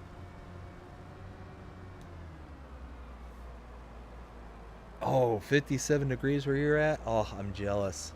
I think it's going to get hot again here in the next couple of days. And I don't think it's going to get anything outside of like the mid 80s, low to mid 80s around here. Yeah, about mid 80s. But we're starting to see like the relief, like some like signs of it getting cooler. And yeah, I'm a happy boy about that. Oops, that's not where I meant to turn. That's where I meant to turn. Yeah, because the summertime around here gets so brutally hot. It just gets so overwhelming and oppressive. And this summer in particular was really gnarly. Really hot, really humid. But from what I understand, a lot of that's because of the El Nino effect that's going on right now. It also helped protect us from a lot of the hurricanes that were offshore this year. So again, not gonna complain about the heat too badly, because it was, I guess what it was doing is it was a lot of the winds were coming from the west. So when the hurricanes that are coming from the east in the Atlantic are then pushing westward, they're hitting more resistance, and they're wanting to kind of curl back and out to sea. So it's one of those where, you know, made for, you know, a less stressful summertime, because it can get a little stressful around here because of the hurricanes. Yeah, Cedartown, Georgia. I keep, you know what? I'm gonna do it right now. I'm gonna see where that is in relation to where I was. Cedartown, Georgia.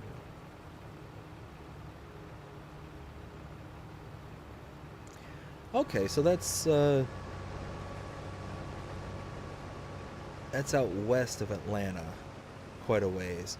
So where I lived in Georgia was up in in between Alpharetta and Roswell. I had a Roswell address.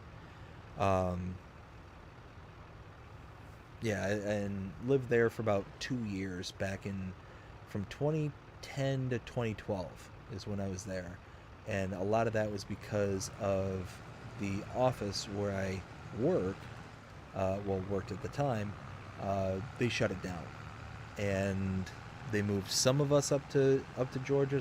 They offered some of us to move up to Georgia, and it was one of those that at the time my wife, then girlfriend, um, we were, you know, kind of just starting out. We were only together for a few months at the time, but it was one of those that I had a very, very strong feeling that, you know, this was it, kind of thing. And I told her that, you know, unless you come with me, I'm not going, kind of thing. And at the time, there was some kind of family dynamics that just, you know, were not the greatest. So it ended up working out very nicely to where she agreed to come with me, and it just so happened to work out that because I received an offer to go there on the company's expense and all that, but my wife didn't. She was actually cut. Her position was cut. But it ended up turning out that they learned that she had came to Georgia with me, and they're like, "Oh, well, if that's the case, let's give you a job again." You know, because just so happens that they understaffed, and it worked out in our advantage. So, you know, it was going to be one of the situations where I kind of paid for, you know, everything at that point, and you know, we were just kind of living together. That was the plan, at least. But then, you know, it worked out to where she kept her job for the most part, and we were able to kind of continue on and go from there. So it was really nice how it worked out, and you know, just oh, hey, nice. And I'm glad that it worked out the way that it did, because, you know, obviously I've been married to her since 2013, and you know, wouldn't change anything about it.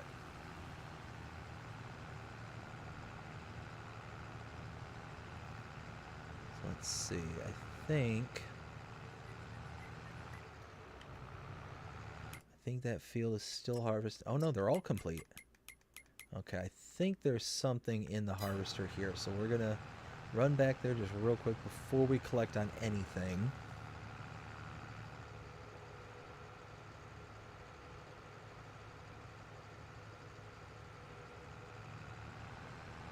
Yeah, so we're gonna head back there. We're gonna make sure that all the harvesters are emptied out and all the products sold off. Then we can collect.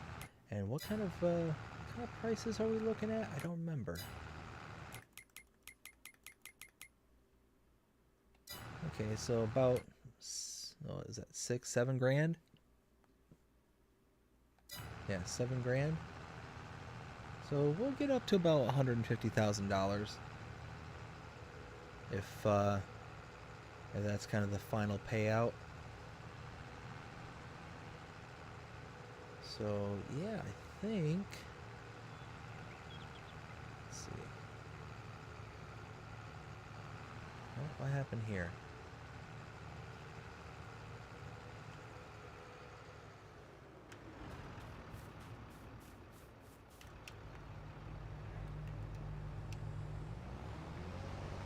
Huh. Just worker decided to stop for some reason. Guess they wanted a coffee break.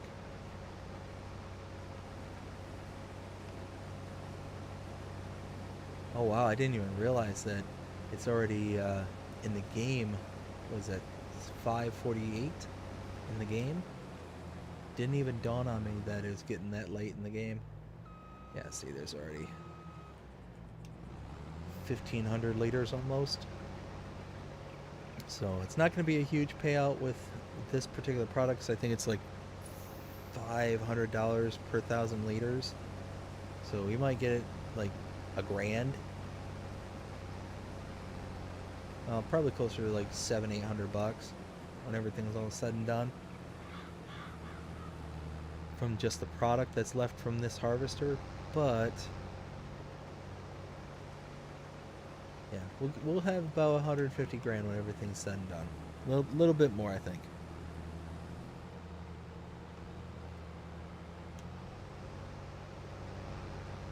Well, hey Jody, like I said, you're a good friend too, and I greatly appreciate you, everything that you've been doing, and just hanging out with me here tonight. You know, being as active as you have in the stream tonight. Um, yeah, no, I like I said, I greatly appreciate you, and thank you very much. Thank you very much.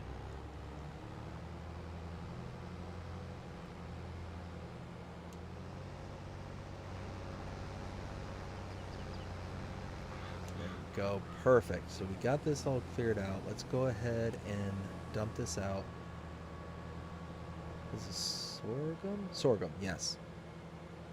So yeah, I think like sorghum's only gonna get me like $500 per 1,000 liters or something small. It's not gonna be much.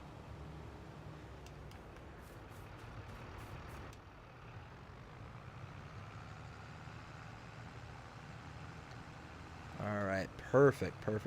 So let's do this. Oh, that's not the right screen. Okay, so 600 per 1,000 liters. So we're talking at 0 km. Oh, you know what? Let's just go over the farmer's market, because this is all mine anyways. Let's go to the farmer's market. I'm only going to be losing $4 per 1,000 liters. It's closer. It's so much closer and easier to get to. Yeah, we're going to go that way.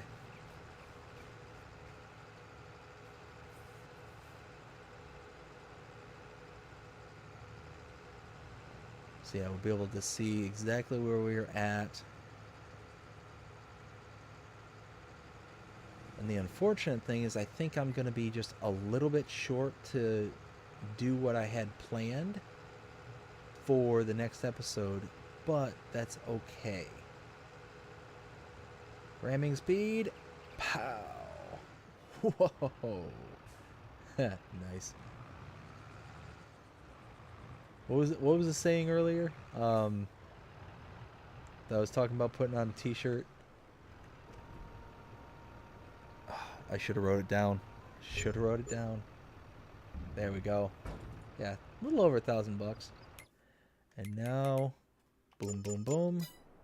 Yes, look at that, $151,000. So you figure this time, or not this time, at the start of yesterday's live stream, we're at $28,000, and in the span of what, 5 hours, 6 hours? No, probably closer to 7. We're now up to 51,000. So yes, we've done fantastic. I'm so stoked about the progress we've made over the past couple of days. and I have had an absolute ball hanging out with everybody. Thank you again, Jody, for hanging out with me tonight. Thank you, Hillbilly Farmer. Thank you, everybody else out there who's just sitting back and watching and hopefully enjoying the content. This has been, yeah, this has been a good one. It is getting late here. It is 1 o'clock in the morning.